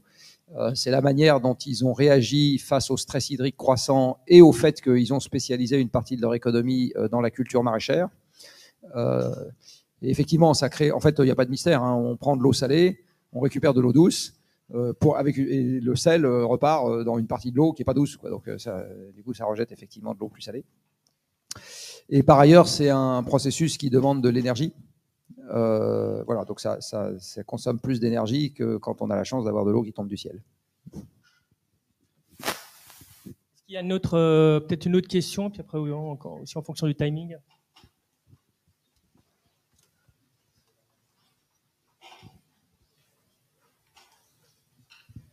Bonjour, moi j'avais une question plutôt pour la partie à ma droite. On a parlé de décroissance et je me demandais quel rôle vous vous donnez en tant qu'entreprise vis-à-vis de cet enjeu. Est-ce que par exemple il est déjà présent dans vos roadmaps ou dans les discussions au sommet des entreprises, et est-ce que vous pensez que vous le jouez déjà, et si c'est pas le cas, quand est-ce que vous pensez que ça va arriver de manière plus importante? C'est une bonne question. C'est un débat on parlait d'ailleurs en aparté avant de démarrer le petit tour de table. Alors, décroissance, c'est un gros mot dans les entreprises. Souvent, ça fait vachement peur aux gens et on a vachement de mal à mobiliser sur le sujet de la décroissance. Néanmoins, c'est un mot qui est évoqué dans les entreprises aujourd'hui. Et alors, au-delà de la décroissance, on parle beaucoup plus de dire quel type d'agilité on va devoir avoir pour nous adapter à ce monde-là. Comment est-ce qu'on prépare le mur qui est en train d'arriver pour qu'on puisse le franchir. Et on essaie plutôt de raisonner de quoi on va avoir besoin pour être pérenne, pour être encore là demain, en tout cas pour faire manger les gens qui bossent avec nous tous les jours dans toute notre chaîne de valeur. Et plutôt que de raisonner en décroissance comme étant un objectif, on raisonne de se dire mais comment est-ce qu'on va s'adapter aux événements qui vont nous arriver, qui peuvent être une autre grosse pandémie, des ruptures importantes sur des matières, des contraintes réglementaires autres qui pourraient s'appliquer à nous, qui pourraient impliquer soit une stagnation, soit un recul de notre activité, comment on le gère. Alors moi, juste pour l'illustrer, je dis en rigolant, l'année dernière, j'ai offert le Monde sans fin à mon équipe de direction. Et cette année, c'est une très bonne idée. J'aurais dû les ramener pour les signer. Et cette année, je leur ai offert ralentir ou périr. Donc, il y en a qui m'ont demandé s'ils devaient démissionner. Et c'était pour rigoler. Non, mais en fait, ils sont toujours là. C'est déjà pas mal parce qu'ils sont toujours là. Et autant il y a des sujets où ça paraissait un peu une lubie il y a quelques années. Et aujourd'hui, ces sujets, on peut les aborder. Je dis pas que c'est toujours très serein. Il y a des débats houleux sur comment on s'adapte à ce monde-là, comment on s'adapte à ces contraintes-là. Et il y a quelques années, quand on projetait notre vision, ou en tout cas comment on essaie notre intention plutôt qu'une vision, on n'a pas une boule de cristal, mais on l'a projeté toujours en termes de croissance de business, de nombre de magasins, etc. Maintenir un Rex qui nous permet d'investir et de nous développer, etc. Avec un socle de RSE, quoi. Et aujourd'hui, on projette plus l'entreprise avec une mission qui est c'est comment on va bien habiter notre planète. Et parce que notre métier, nous, c'est de faire en sorte que les gens aient des intérieurs, des espaces de vie inspirants qui leur plaisent. Mais on le met sous un autre chapeau. Donc ça change complètement la dynamique. Donc on voit quand même des évolutions de mentalité je trouve même sur les 3-4 dernières années qui sont assez importantes, des prises de conscience. Donc oui, on fixe pas la décroissance comme étant une finalité, mais comme une possibilité et peut-être une nécessité à un moment donné, quoi. Mais c'est des sujets qu'on peut évoquer maintenant, mais pas avec tout le monde. Il y a des tas de gens encore chez qui c'est un problème, c'est un vrai sujet. Même dans nos clients, il y a des gens qui veulent surtout pas l'entendre. Nous, nos clients, c'est des commerçants. Il y a beaucoup de commerçants à qui vous dites demain vous ferez moins 10, ça fonctionne pas bien, quoi. Voilà. Donc oui, il y a de la pédagogie, ça reste des sujets compliqués. Non, en fait, je suis assez d'accord avec ce qui vient d'être dit. Je crois pas qu'on puisse résumer ça. Enfin, il y a personne qui planifie la décroissance dans les entreprises. C'est juste impossible. C'est pas possible. Donc, je crois pas qu'il faille résumer les choses comme ça. Il faut trouver un autre angle d'attaque, un autre biais, parce que voilà, on est tous habitués. Enfin depuis tout jeune, à vouloir, en tout cas nos générations, c'est ça, en vouloir toujours plus. Et il faut aussi employer des gens. Enfin, voilà, je pense qu'il faut trouver un autre angle d'attaque. Mais c'est une vraie transformation. C'est une vraie transformation qui va mettre longtemps et qui nécessite que tout le monde s'y attelle, y compris les politiques et tout ça. Donc ça va être très compliqué. Il y a pas de solution. Il y a un autre point aussi, c'est que l'entreprise, le point, c'est pas d'être croissante en termes de chiffre d'affaires. C'est une entreprise qui est croissante en chiffre d'affaires, mais qui est déficitaire, ne fonctionne pas. En revanche, une entreprise qui est soit stable ou voire décroissante, mais qui réalise toujours, effectivement, qui est rentable, c'est une entreprise qui est pérenne.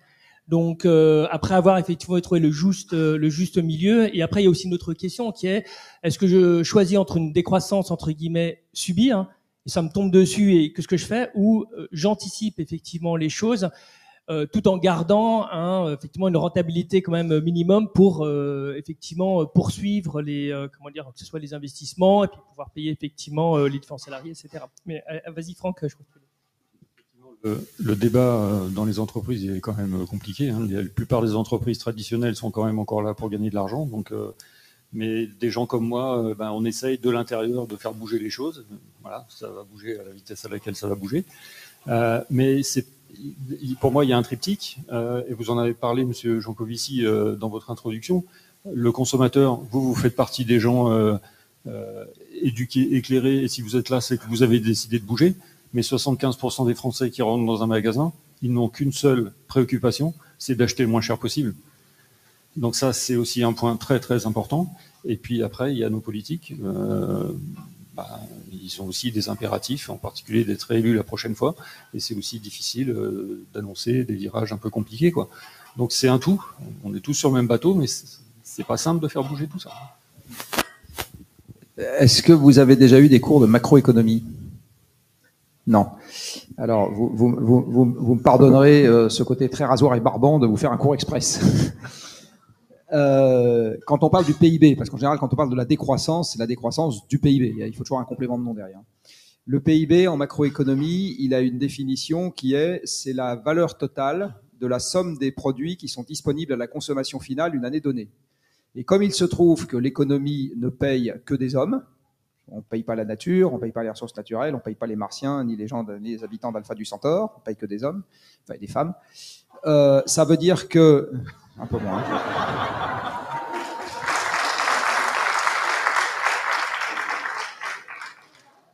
Elle se rattrape à d'autres occasions. Alors,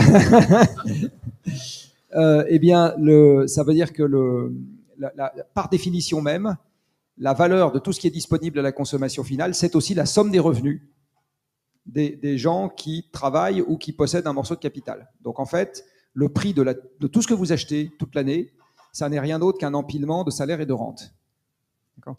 Ce qui veut dire que si on fait décroître le PIB, on fait décroître les salaires et les rentes. Alors, tous les communistes de la salle diront, bon, dans un premier temps, on fait décroître les rentes, ça c'est facile, ok, pas de problème. Donc on baisse les loyers, les dividendes, ok. Mais enfin, à un moment, ça suffit pas. Et à un moment, on tape dans les salaires. Donc ça veut dire qu'un projet de décroissance, sur le strict plan économique, je ne suis pas en train de dire c'est bien, c'est mal, etc. Ça veut simplement dire que c'est un projet dans lequel, à un moment, les revenus des gens, année après année, diminuent. Donc là, je repose la question, à votre avis, donc on va parler de l'ensemble de la classe d'âge. Je vous rappelle que dans ce pays, le salaire médian, c'est 1 700 € net par mois, sauf erreur de ma part. Vous avez, je crois, un tiers de la population française qui est payée le SMIC, ou à peu près, on doit être dans ces eaux-là. Est-ce que vous dites à un tiers de la population française, mon coco, le projet de société, c'est qu'année après année, je vais te payer de moins en moins? C'est peut-être ce qui va se passer. Donc là, je suis vraiment très triste aussi. C'est très compliqué d'en faire un projet aujourd'hui. Donc, je vais être un peu taquin, y compris avec moi-même. Et la décroissance aujourd'hui, c'est quand même un truc qui est très en vogue chez les cadres sub-bobos qui sont à l'abri du besoin. Non, mais je veux dire les choses de manière un peu cash. En faire un projet de société auprès des gens qui s'apprêtent à gagner le SMIC en étant caissier dans un magasin pour vendre des bouteilles de Kronenbourg, c'est plus compliqué. C'est plus compliqué, voilà. Et pensez-y. Je dis pas qu'il faut pas y réfléchir. C'est pas ce que du tout je suis en train de dire. Je suis en train de dire, pensez-y. Pensez que c'est un truc. C'est pas juste un concept sympathique, quoi. C'est faire ça pour de vrai. C'est des sujets durs. Voilà. C'est ça que je voulais dire simplement. Oui, et puis après, il y a, en tant que tel, décroissance, c'est vrai que c'est pas enthousiasmant comme ça. Ce qui est intéressant, c'est de voir qu'est-ce qu'il y a après. Quelle est la société où on veut aller, décroissance, enfin, c'est un chemin. Et après, effectivement, il y a d'autres choses. Potentiellement, on peut avoir plus de bien-être. Dans un certain nombre de cas, remplacer le véhicule par le vélo. Lorsque, évidemment, les infrastructures le permettent, c'est sans doute plus agréable. Mais c'est vrai que c'est pas peut-être évident pour toutes, dans tous les cas. Est-ce qu'il y a encore peut-être une question? Alors, si on veut respecter la parité, il faut que ça soit un homme. Désolé, ça va dans les deux sens. Merci. Bonjour. On a eu une actualité assez récente autour du plastique. Je voulais juste savoir comment vous l'intégriez ou est-ce que vous en étiez chacun dans vos domaines à ce niveau-là. Le plastique, c'est fantastique ou plastique, ce n'est plus fantastique en tout cas. Voilà, je ne sais pas. Alors, je suis pas une grande experte du plastique, mais juste pour dire, on a fait des choix nous en termes de. C'est un sujet qui nous a préoccupé depuis pas mal d'années. D'ailleurs, il y a une vingtaine d'années, on a fait des choix de produits qui étaient d'exclure au maximum les composants plastiques ou certains composants, par exemple du PVC. Je fais une extension, voilà, etc. de nos produits ou d'autres de nos confrères ne le faisaient pas. C'était les gammes les plus vendues chez nous. Donc c'était un choix un peu risqué et puis finalement c'est une contrainte qui nous a poussé à sortir des produits un peu innovants qui sont aujourd'hui notre première vente d'ailleurs.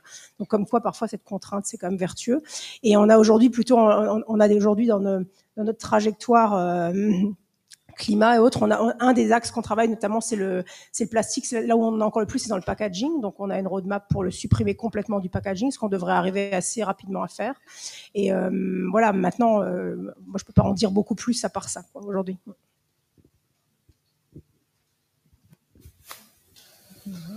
Nous, dans les emballages, on n'a pas trop de plastique, donc ça va. Mais forcément, les gens qui embouteillent de l'eau minérale ou des yaourts, il va falloir qu'ils trouvent rapidement des solutions, parce que la loi AGEC, elle dit qu'en 2040, il n'y a plus de plastique à usage unique.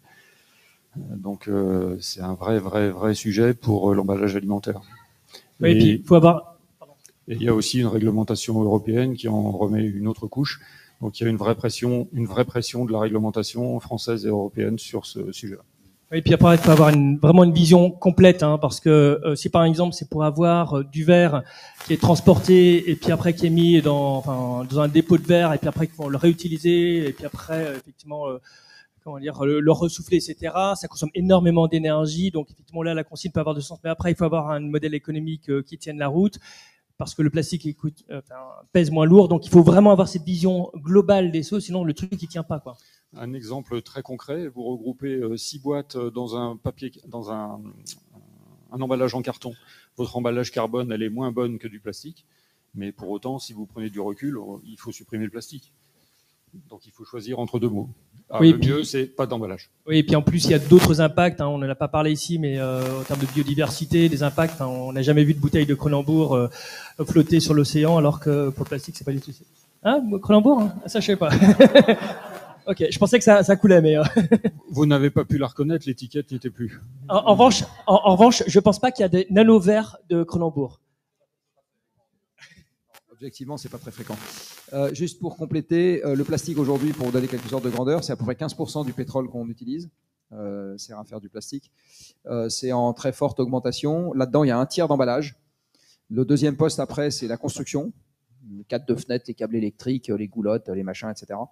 Après, dans l'ordre, il me semble qu'il y a les moyens de transport. Ensuite, il y a, je sais plus ce que c'est. Après, il y a l'électro, enfin, les objets du quotidien, les manches de brosse à dents, les capots de mixeur, etc.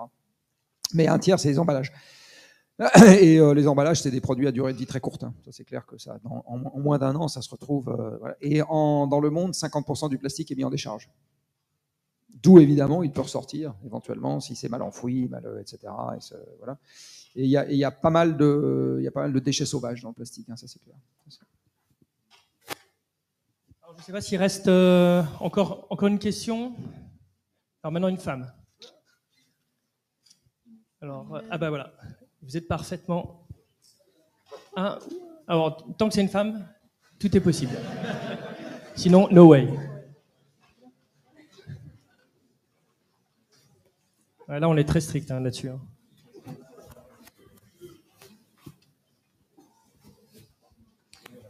Oui, moi je connais pas du tout le monde industriel, mais par contre, quand on habite en Centre-Alsace, on voit en tout cas la taille de vos installations. Je pense à Cronenbourg, Cuisine Schmitt notamment. Alors moi j'ai retenu que ce qui serait pas mal, c'est qu'en fait on revienne en termes de consommation carbone à quelque chose qui serait, disons, post-Seconde Guerre mondiale, si on veut faire 2 tonnes de carbone par personne. Pour moi, au niveau industriel, ça veut dire aussi des beaucoup plus petits ateliers, des choses plus locales. Donc voilà, je me pose la question en termes de flux. Est-ce que d'avoir aussi peut-être des sites plus répartis sur le territoire, est-ce que ça peut être un levier intéressant et est-ce que c'est en tout cas des choses sur lesquelles vous réfléchissez ? Alors, il nous reste quelques instants parce qu'après il faut laisser la place, mais allez-y pour répondre en quelques mots. Si jamais vous avez un mot de conclusion, n'hésitez pas. Merci, oui, c'est une bonne question. C'est une question que nous on se pose régulièrement déjà pour des questions de coût, aussi basiquement, puisque nous on fabrique une majorité de meubles qui sont montés d'usine. D'ailleurs, c'est aussi une des questions qu'on réinterroge puisqu'on transporte de l'air. Donc on se demande si l'avenir, une grosse partie de notre valeur ajoutée, c'est de monter des meubles en usine, et on se dit ça devient peut-être un non-sens. Donc c'est partie de ce qu'on interroge et on travaille sur des scénarios justement où on pourrait avoir des sites logistiques de montage qui seraient plus proches de nos lieux de consommation. Par exemple, l'Espagne, qui est un pays assez important pour nous, et des choses comme ça. Et on limite notre développement à date à une journée de camion. Donc on dit qu'il faut que notre matière première, elle vienne de moins d'une journée de camion, et elle revient de beaucoup moins en général, et que la livraison, elle se fasse à moins d'une journée de camion.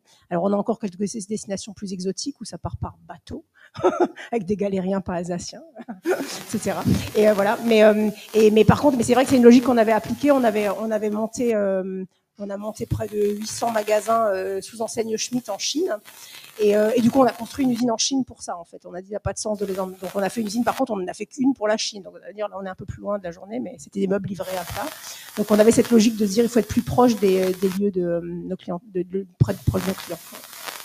Si Stéphane et Franck, parce que là, on a un mot, et puis après, là, si vous avez un mot de conclusion aussi, et puis après, on va basculer. Allez-y, allez-y, quelques mots. Par rapport à la taille des unités de production, pour la brasserie, c'est plus facile d'être efficient en termes d'énergie et en termes d'eau sur des grosses unités. On va être décarboné d'ici 2-3 ans, ça c'est sûr. Et comparé à des micro-brasseries, il n'y a pas photo. Maintenant, la question va se poser, et je rebondis sur la question de la consigne tout à l'heure. La consigne, elle va avoir un avenir, c'est sûr. Elle va être dans le mix packaging.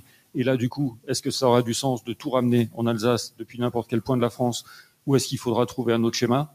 La question va se poser. Mais c'est jamais blanc ou noir, en fait. Moi, je suis pas tellement concerné par ça en ce moment. Par contre, chez nos clients, je vois vraiment qu'il y a une volonté de proximité dans la logistique, dans les ateliers. Donc, je pense qu'on va quand même un peu dans cette voie aussi d'avoir des centres un peu plus petits et plus proches des lieux d'utilisation. C'est un peu ce que je ressens. Jean-Marc, je te laisse le mot de la fin pour conclure cette assemblée. Pour finir de répondre à la question, si on regarde ce qui s'est passé historiquement, dans l'ancien temps, on avait le facteur limitant étant l'énergie. On ne pouvait pas transporter énormément de choses sur de très grandes distances. Donc on avait des unités de transformation qui étaient très polyvalentes, du coup manipulant des objets raisonnablement simples, avec pas trop d'éléments dedans, pas trop de composants, pas trop d'étapes de fabrication. C'était totalement sous-optimal par rapport à ce qu'on fait aujourd'hui sur les coûts de fabrication eux-mêmes. Par contre, c'était optimal au niveau de la résilience, c'est-à-dire que c'était un système qui pouvait toujours flotter avec peu d'énergie. Aujourd'hui, on a fait l'exact inverse, c'est-à-dire qu'on a fait des unités raisonnablement loin les unes des autres, extrêmement spécialisées sur une étape de fabrication. Il y a plein d'usines dans le monde qui sont des spécialistes mondiaux du truc qu'ils fabriquent. Et puis il y a qu'un seul site. Non, mais il y a qu'un seul site où on le fait dans le monde, très exactement comme ça. Voilà. Parce que le transport ne vaut rien grâce à l'abondance pétrolière. Et la question de la décrue pétrolière pose de manière frontale la question de qu'est-ce qui flotte toujours dans un monde dans lequel le transport va devenir de plus en plus difficile à assurer. Et effectivement, dans ce monde-là, la consigne fera de nouveau sens parce que ça sera un truc avec un... Même si ça demande beaucoup de manutention, beaucoup de travail, une bouteille en verre, on peut la laver, voilà, ça coûte cher parce que ça demande beaucoup de travail. Mais par contre, ça ne demande pas beaucoup d'énergie. Ça demande moins d'énergie que de la casser et de la refondre. Mais comme aujourd'hui l'énergie vaut rien et que le travail vaut quelque chose, c'est évident que l'arbitrage économique logique, il est de faire l'exact inverse, c'est-à-dire de cramer plein d'énergie pour éviter du travail. À mesure que l'énergie deviendra de plus en plus difficile d'accès, parce que ça va quand même être ça le sens de l'histoire à l'échelle du siècle et même du demi-siècle, à ce moment, ça redeviendra logique d'avoir des trucs. Donc c'est la question que je posais tout à l'heure. Comment est-ce qu'on décomplexifie, qu'on déspatialise, je ne sais pas si le terme existe, enfin vous comprenez ce que je veux dire, qu'on relocalise de manière, etc. Et qu'on raccourcit les chaînes logistiques et les étapes de transformation et qu'on diminue le nombre d'étapes de transformation pour revenir à des unités plus polyvalentes. Et la question de l'entretien, réparation, etc. va également avec ça. Quand j'étais jeune, j'ai su changer un embiellage de voiture. Aujourd'hui, je ne sais pas s'il existe encore une personne qui est capable de réparer elle-même le moteur de sa bagnole. Voilà. Un exemple parmi d'autres. On va conclure parce qu'on a déjà un peu mangé du temps pour qui suit. En tout cas, un très grand merci à toutes et à tous. Merci à vous aussi pour vos questions. Et puis, on va basculer sur la suite.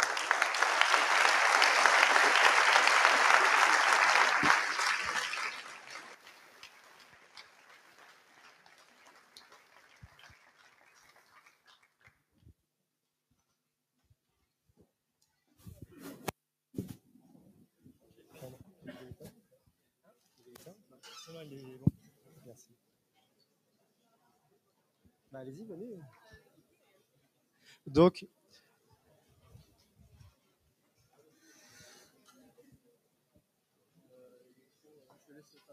oui, non, pas du tout. Donc, merci beaucoup à tous les intervenants de la table ronde. Je les invite à rester avec nous puisque la prochaine intervention, ce sera celle de Laura et de Louis. Est-ce que je suis allé trop loin? Oui, de Laura et de Louis, puisque certains d'entre vous, lors de votre inscription à l'événement, ont été invités à remplir un questionnaire que l'on appelle Big Review pour connaître un petit peu vos orientations en quelque sorte. Donc, une restitution vous est présentée par Laura et Louis, 2 étudiants en génie climatique et énergétique à l'INSA Strasbourg. Et par la suite, ils continueront les échanges avec le public et les industriels. Et avant de passer le micro, parce que j'ai oublié de le faire en tout début d'intervention, mais un grand merci déjà à l'INSA Strasbourg pour son accueil, bien sûr, mais surtout à l'équipe qui a organisé cet événement aujourd'hui, puisque en réalité, je suis même pas certain qu'ils soient tous là, et c'était même pas forcément ceux que vous voyez sur l'estrade. Donc j'aimerais des applaudissements pour eux, s'il vous plaît.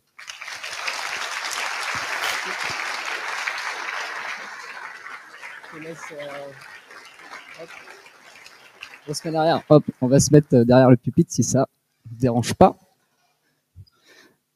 Alors, on va vous présenter une rapide synthèse du Big Review. Donc, il y a un sondage auquel les personnes qui se sont inscrites ont répondu sur le plan de transformation de l'économie française, qui est un rapport réalisé par le Shift Project. Voilà. Alors, au niveau du public qui a été interrogé, donc vous, on a une majorité de cadres et d'étudiants et principalement des hommes. Donc, on a quand même des profils assez proches. Ensuite, donc, il y a une question qui s'est posée par rapport à la réduction des émissions de gaz à effet de serre et sur qui on devait viser en priorité. Donc, il y avait différents choix et donc on voit qu'il y a une écrasante majorité d'entre vous qui ont voté pour entreprises et consommateurs. Une partie ensuite non négligeable qui a dit que c'était uniquement la responsabilité des entreprises. Et ensuite, on a autre. Donc, on voit quand même que les gens sont très majoritairement en accord sur ces questions. Alors, le PTEF implique des changements d'ici 30 ans au niveau des emplois et ou des métiers. Et donc, la question ici était de savoir, est-ce qu'il est nécessaire d'anticiper ces modifications à venir ? Alors, principalement, on remarque qu'il y a une grande majorité qui est tout à fait d'accord ou plutôt d'accord. Hein. Donc, voilà, on ne change pas. Hein. Et puis ensuite, la construction de la résilience à l'échelle du territoire passe par une planification encadrée par les pouvoirs publics de la production industrielle avec une approche fondée sur les besoins et sur la prise en compte des contraintes en ressources. Donc, encore une fois, on a quasiment tout le monde qui est tout à fait d'accord ou plutôt d'accord avec ces propositions. Donc, on pourrait croire voilà, que tout le monde est d'accord avec ce que propose le Shift et c'est super. Sauf qu'il faut se rendre compte qu'on fait tous partie plus ou moins de la même catégorie socio-professionnelle. Et donc, pour changer l'économie française, il faut prendre en compte tous les Français, toutes les Françaises. Donc, le but, c'est vraiment d'élargir le nombre de personnes qui peuvent répondre à ce sondage pour voir justement ce qu'on peut proposer pour la décarbonation de l'économie. Voilà. Okay. Donc on va passer on va continuer avec l'échange avec Madame Litzken, Monsieur Faute et Monsieur Chambray, s'il vous plaît. Charnet. Je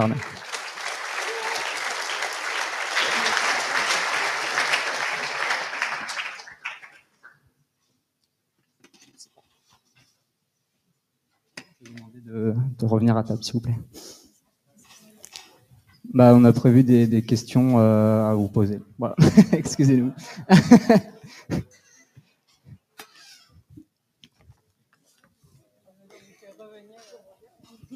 C'est le comeback. Il y a peut-être des questions, mais on n'a plus de réponse. Oui, mais nous, on a encore... On faisait encore des questions. On se partage un micro. Ah oui. Voilà.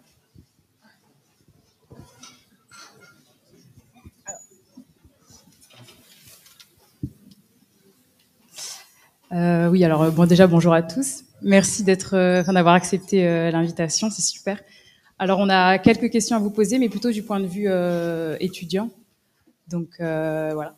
Alors j'aimerais commencer avec un phénomène auquel sera forcément confronté un étudiant une fois diplômé. Alors une fois diplômé, l'étudiant va devoir se heurter aux critères qui vont favoriser la désirabilité d'une entreprise. Et donc là, j'ai pas envie de parler de salaire ni de bien-être au travail, je parle de greenwashing. Alors, c'est vrai qu'il devient compliqué pour nous de savoir si une entreprise est réellement impliquée dans les enjeux climatiques ou s'il s'agit simplement de récupération commerciale. Et donc la question que j'aimerais vous poser aujourd'hui, c'est qu'est-ce que vous mettez en place ou pourriez mettre en place pour assurer finalement cette implication et assurer que c'est pas un coup de com', quoi. C'est une bonne question. Et je pense, alors, je pense que de plus en plus les entreprises vont devoir faire de la RSE pour de vrai, entre guillemets, et avoir un vrai impact, parce qu'en fait, tout se sait, tout se saura, donc ça devient, je pense, de plus en plus difficile pour les entreprises de le cacher. Alors nous, on avait plutôt une démarche depuis très longtemps de nous dire avant de parler à l'époque on parlait pas de RSE, on parlait de développement durable, de dire comment est-ce qu'on peut prouver des engagements qu'on a avant d'en parler, et on est rentré pendant pas mal d'années dans des logiques de certification, donc ISO 14001, OSAS 18001, ISO 50001, enfin etc. On s'est dit au moins c'est la seule façon qu'on avait trouvé d'apporter des éléments concrets de preuve dans tous les cas d'une démarche, d'un engagement, etc. On est en démarche Bicorp, là on attend le résultat assez rapidement, j'espère. L'idée, c'était beaucoup plus de donner des éléments concrets qui sont pas simplement des promesses qu'on pourrait faire, etc. Alors à date, on n'a pas trouvé on n'a pas trouvé bien plus simple que d'apporter des preuves en tous les cas par l'extérieur, entre guillemets par des ça peut être de la certification, ça peut être des éléments de ce type-là qui peuvent l'apporter. Après, un autre sujet sur lequel on travaille aussi beaucoup avec nos équipes, c'est que on demande à nos collaborateurs d'être eux-mêmes des ambassadeurs, et en fait, on se rend compte que vos collaborateurs vont pas mentir, en gros, ils vont pas dire à des tiers.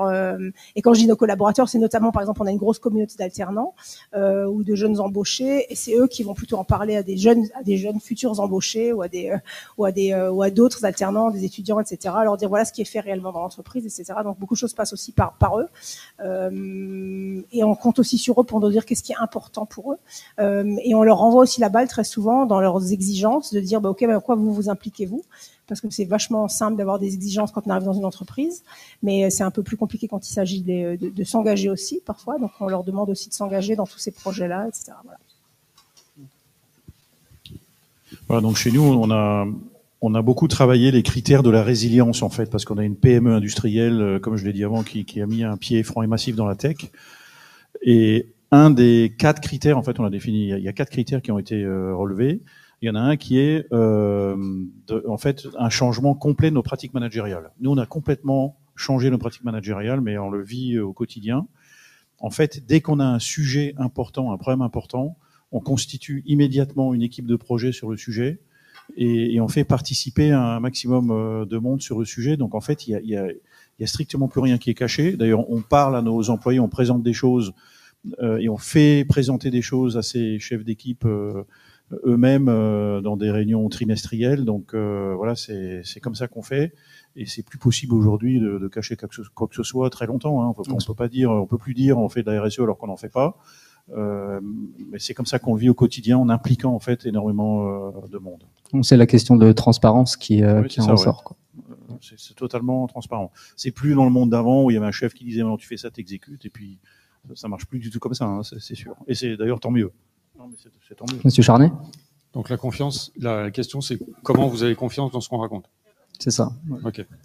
3 éléments. Le premier, c'est que nos engagements sont publics, validés par le SBTI. Donc je pense que la plupart d'entre vous connaissez.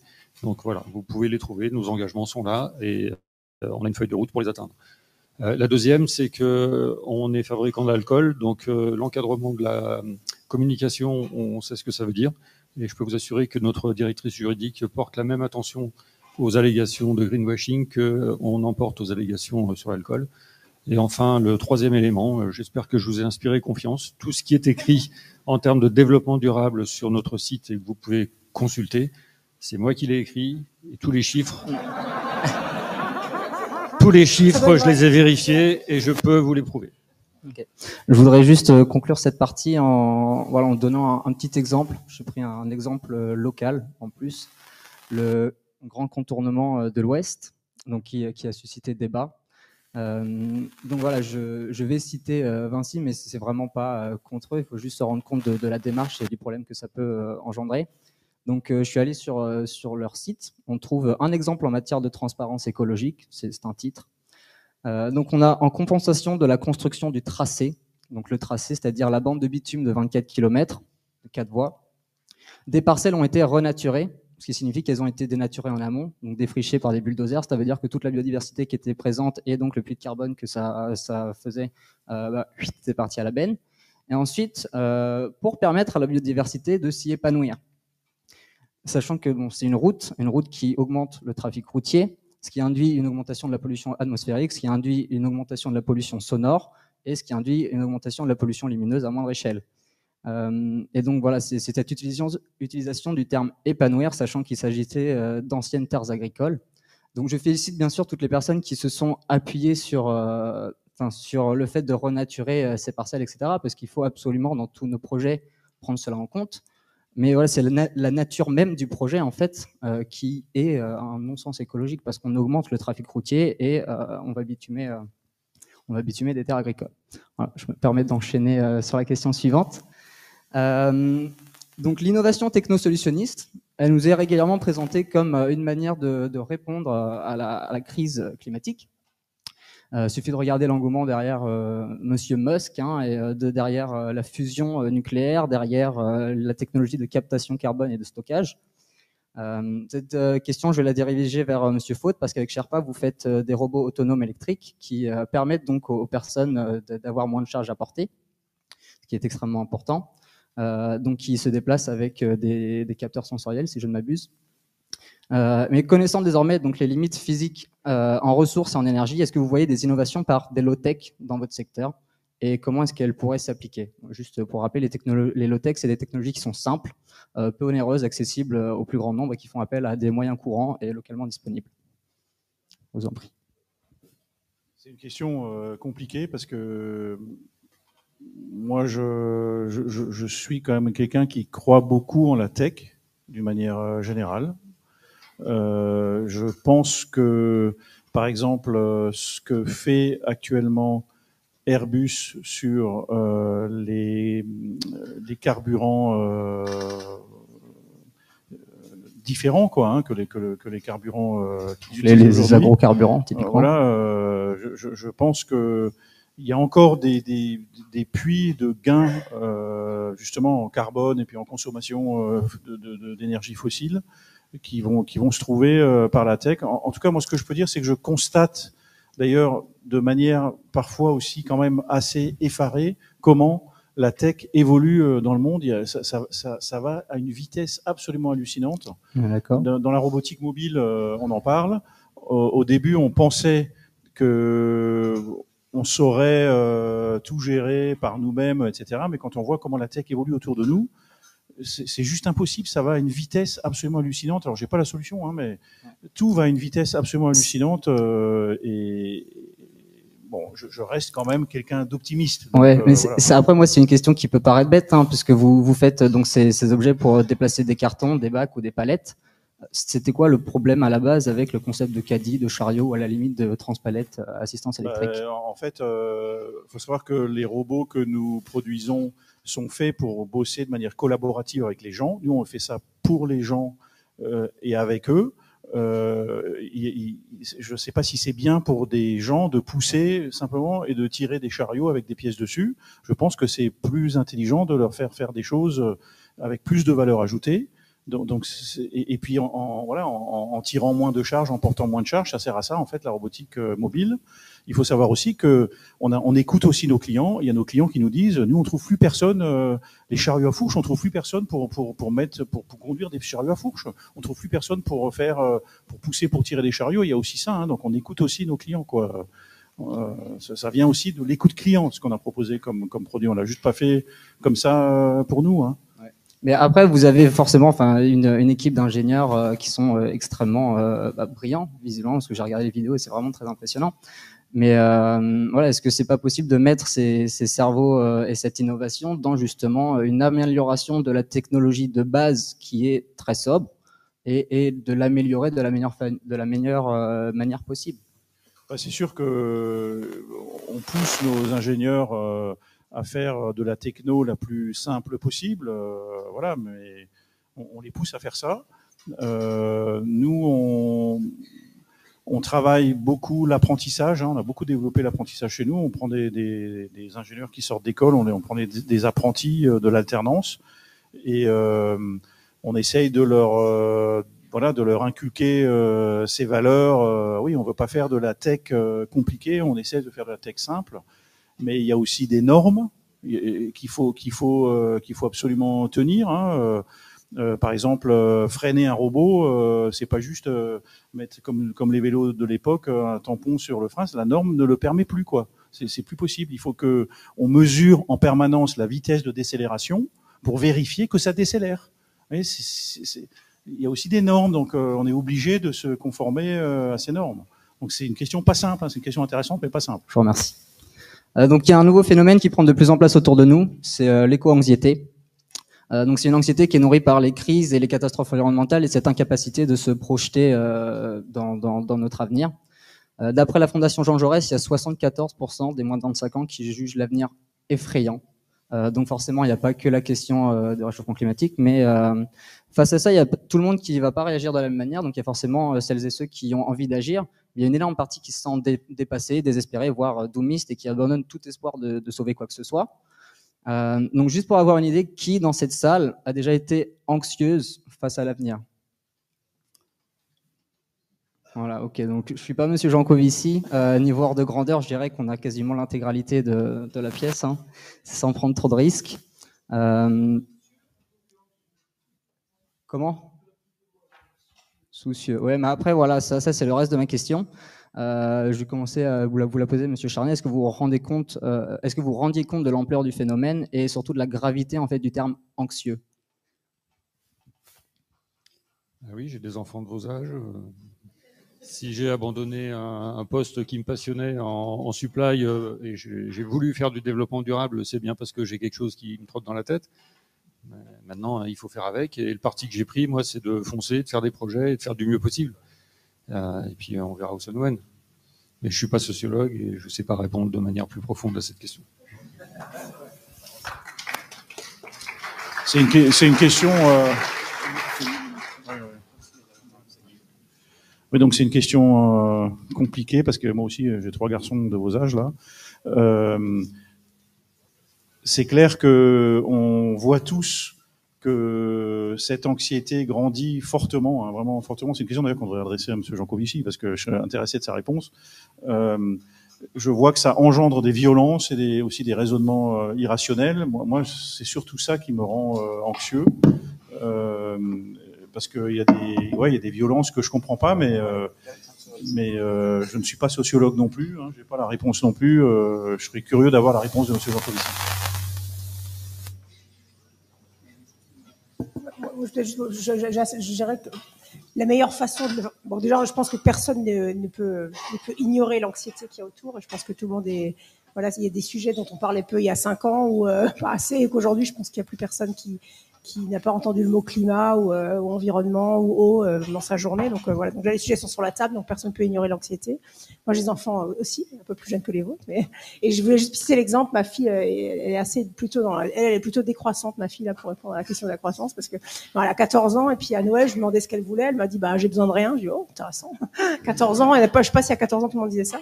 Et je dis, mais tu voudrais pas un jean? Et elle m'a dit, mais j'en ai déjà un. Et tu sais combien il faut d'eau pour faire un jean? Elle me dit, je vois.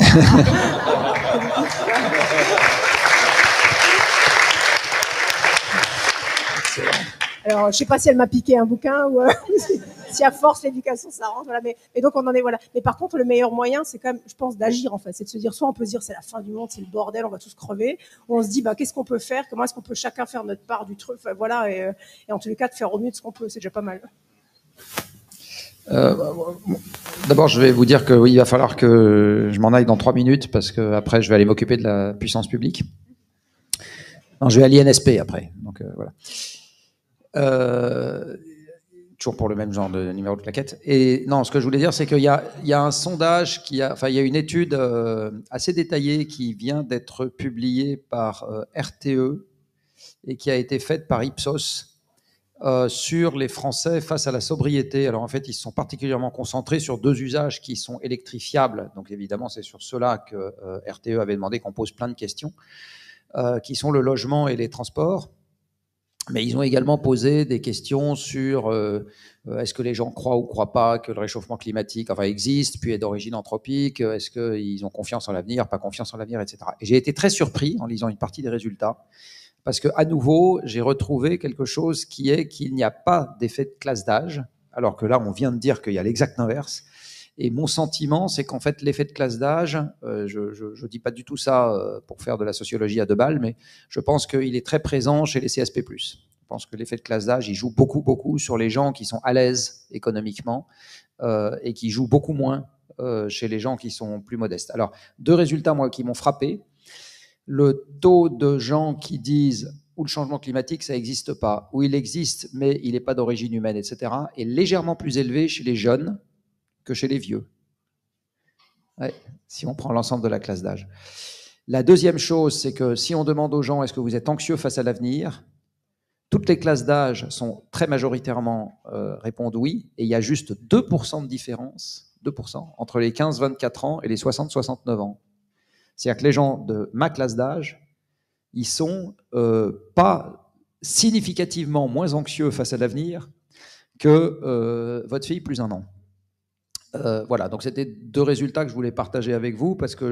Et par contre, ce que m'a dit, alors il se trouve que je connais très bien le prospectiviste en chef de RTE, qui s'appelle Thomas Vérinck, et ils n'ont pas rendu public, je crois comprendre pourquoi, la segmentation des réponses en fonction des préférences partisanes. Parce que s'ils ont sondé 11 000 personnes et pas 1000, tous les gens dans cette salle qui ont fait trois bouts de statistiques savent que c'est parce qu'ils veulent avoir des résultats significatifs en croisant 3 critères et pas 2. Parce que si vous faites sur 1000 personnes, dès que vous croisez 3 critères, vous avez 2 personnes dans une catégorie, 3, etc. Donc ça a zéro signification statistique. Et mon pari, je n'ai pas vu les résultats, mais mon pari, c'est qu'il y a également une différenciation très forte en fonction de la préférence partisane de la réponse à ces questions. Voilà, et là-dessus, merci d'avoir organisé ça, et bonne fin d'après-midi.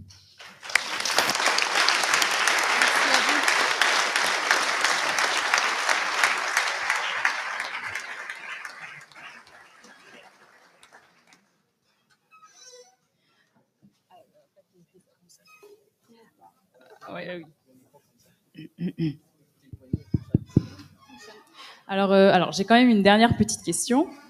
Alors c'est vrai que face à ce phénomène d'éco-anxiété, on remarque souvent chez les jeunes que de plus en plus de jeunes diplômés abandonnent l'idée de grandes carrières dans leur domaine d'études et décident finalement de bifurquer vers d'autres domaines.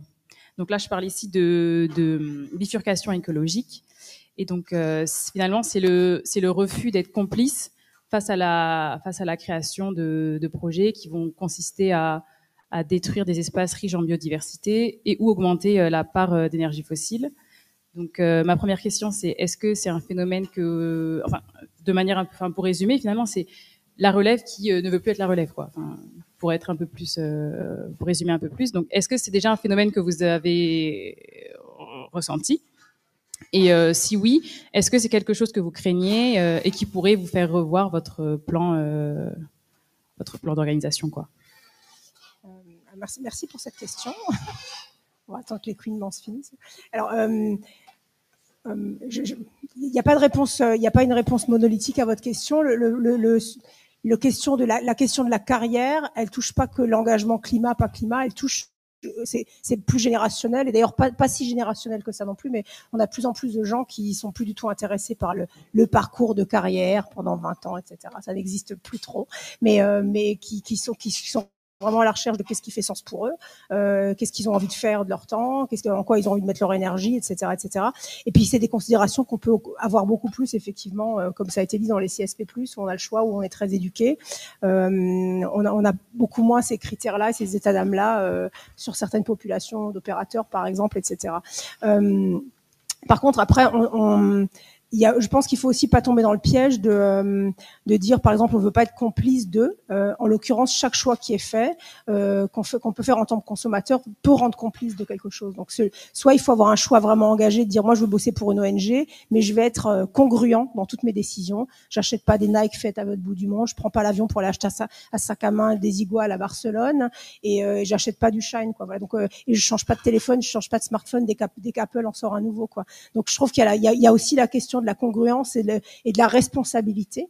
Et je pense qu'il vaut mieux mettre l'énergie et l'intelligence qu'on a au service de comment je peux avoir un impact. On peut l'avoir dans une ONG, mais on peut aussi l'avoir dans une entreprise plus traditionnelle, dans une industrie, etc. On peut même peut-être avoir plus d'impact en essayant de transformer cette industrie, plutôt que de se dire je me sauve et puis je me dis que je fais un truc un peu plus green. Enfin, je dis pas que c'est le cas, mais ça peut aussi être le piège. C'est-à-dire que on voyait dans votre enquête, c'est les consommateurs qui doivent changer, c'est les entreprises doivent changer, les pouvoirs publics doivent prendre la mesure de la gravité de la situation. Et c'est juste si tout l'écosystème se met en marche, qu'on y arrive. Il ne s'agirait pas d'opposer les uns les méchants industriels ou les horribles brasseurs qui assèchent la nappe phréatique et les méchants industriels, etc.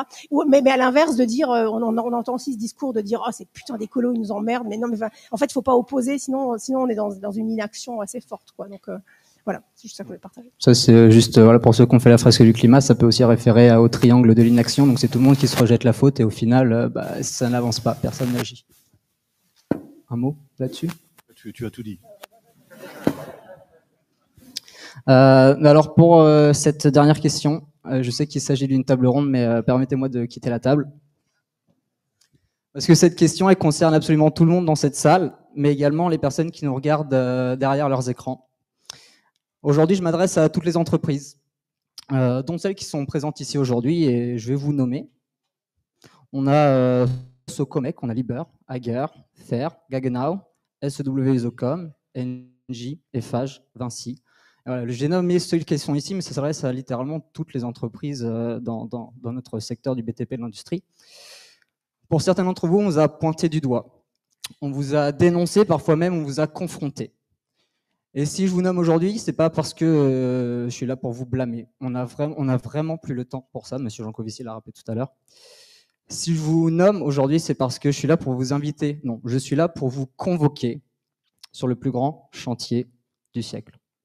Je suis là pour vous convoquer sur la restructuration territoriale à l'échelle nationale. Je vous convoque pour réaliser la nouvelle révolution industrielle qui se doit d'être sobre et résiliente. Je vous convoque sur le chantier du développement massif du ferroviaire, tout en prenant en compte la transformation de nos modes de déplacement, tout en prenant en compte la question de la biodiversité et des lignes déjà existantes.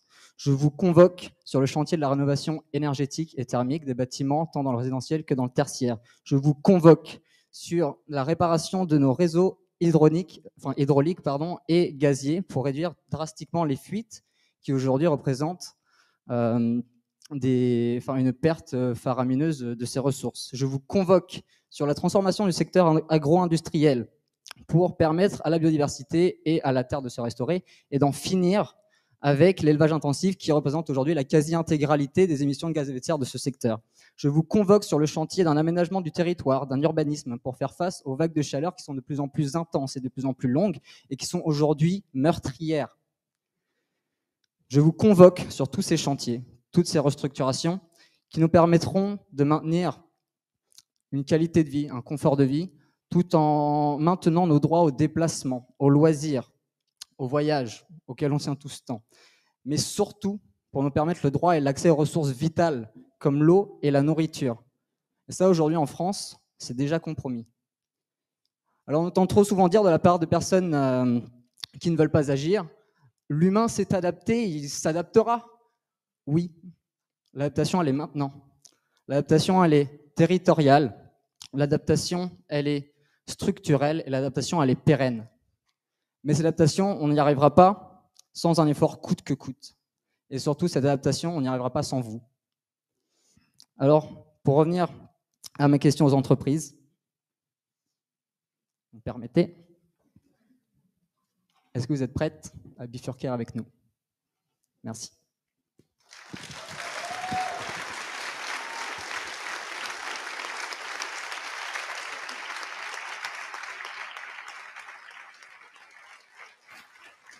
Est-ce que vous, les jeunes et tout, vous êtes prêts à venir nous aider à le faire aussi?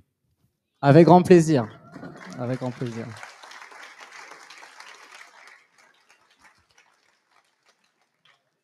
Alors, je vous remercie pour cet échange et pour de vous être confronté à Monsieur Jancovici et à des jeunes avec des idées. Et on espère pouvoir partager ces idées et nos valeurs pour construire un monde meilleur, parce que c'est ce qu'on nous vend en venant à l'INSA. Et c'est ce qu'on espère sincèrement pouvoir faire. Et c'est encore une fois, on n'est pas dans le choc générationnel. On a besoin tous les uns des autres. On est jeune, on est peut-être plus extraverti, on va peut-être porter les idées plus fort, mais c'est parce qu'on a vraiment besoin. Là, c'est littéralement une question de vie ou de mort, et on a besoin de vous. Et donc, on espère pouvoir vous aider aussi. Merci.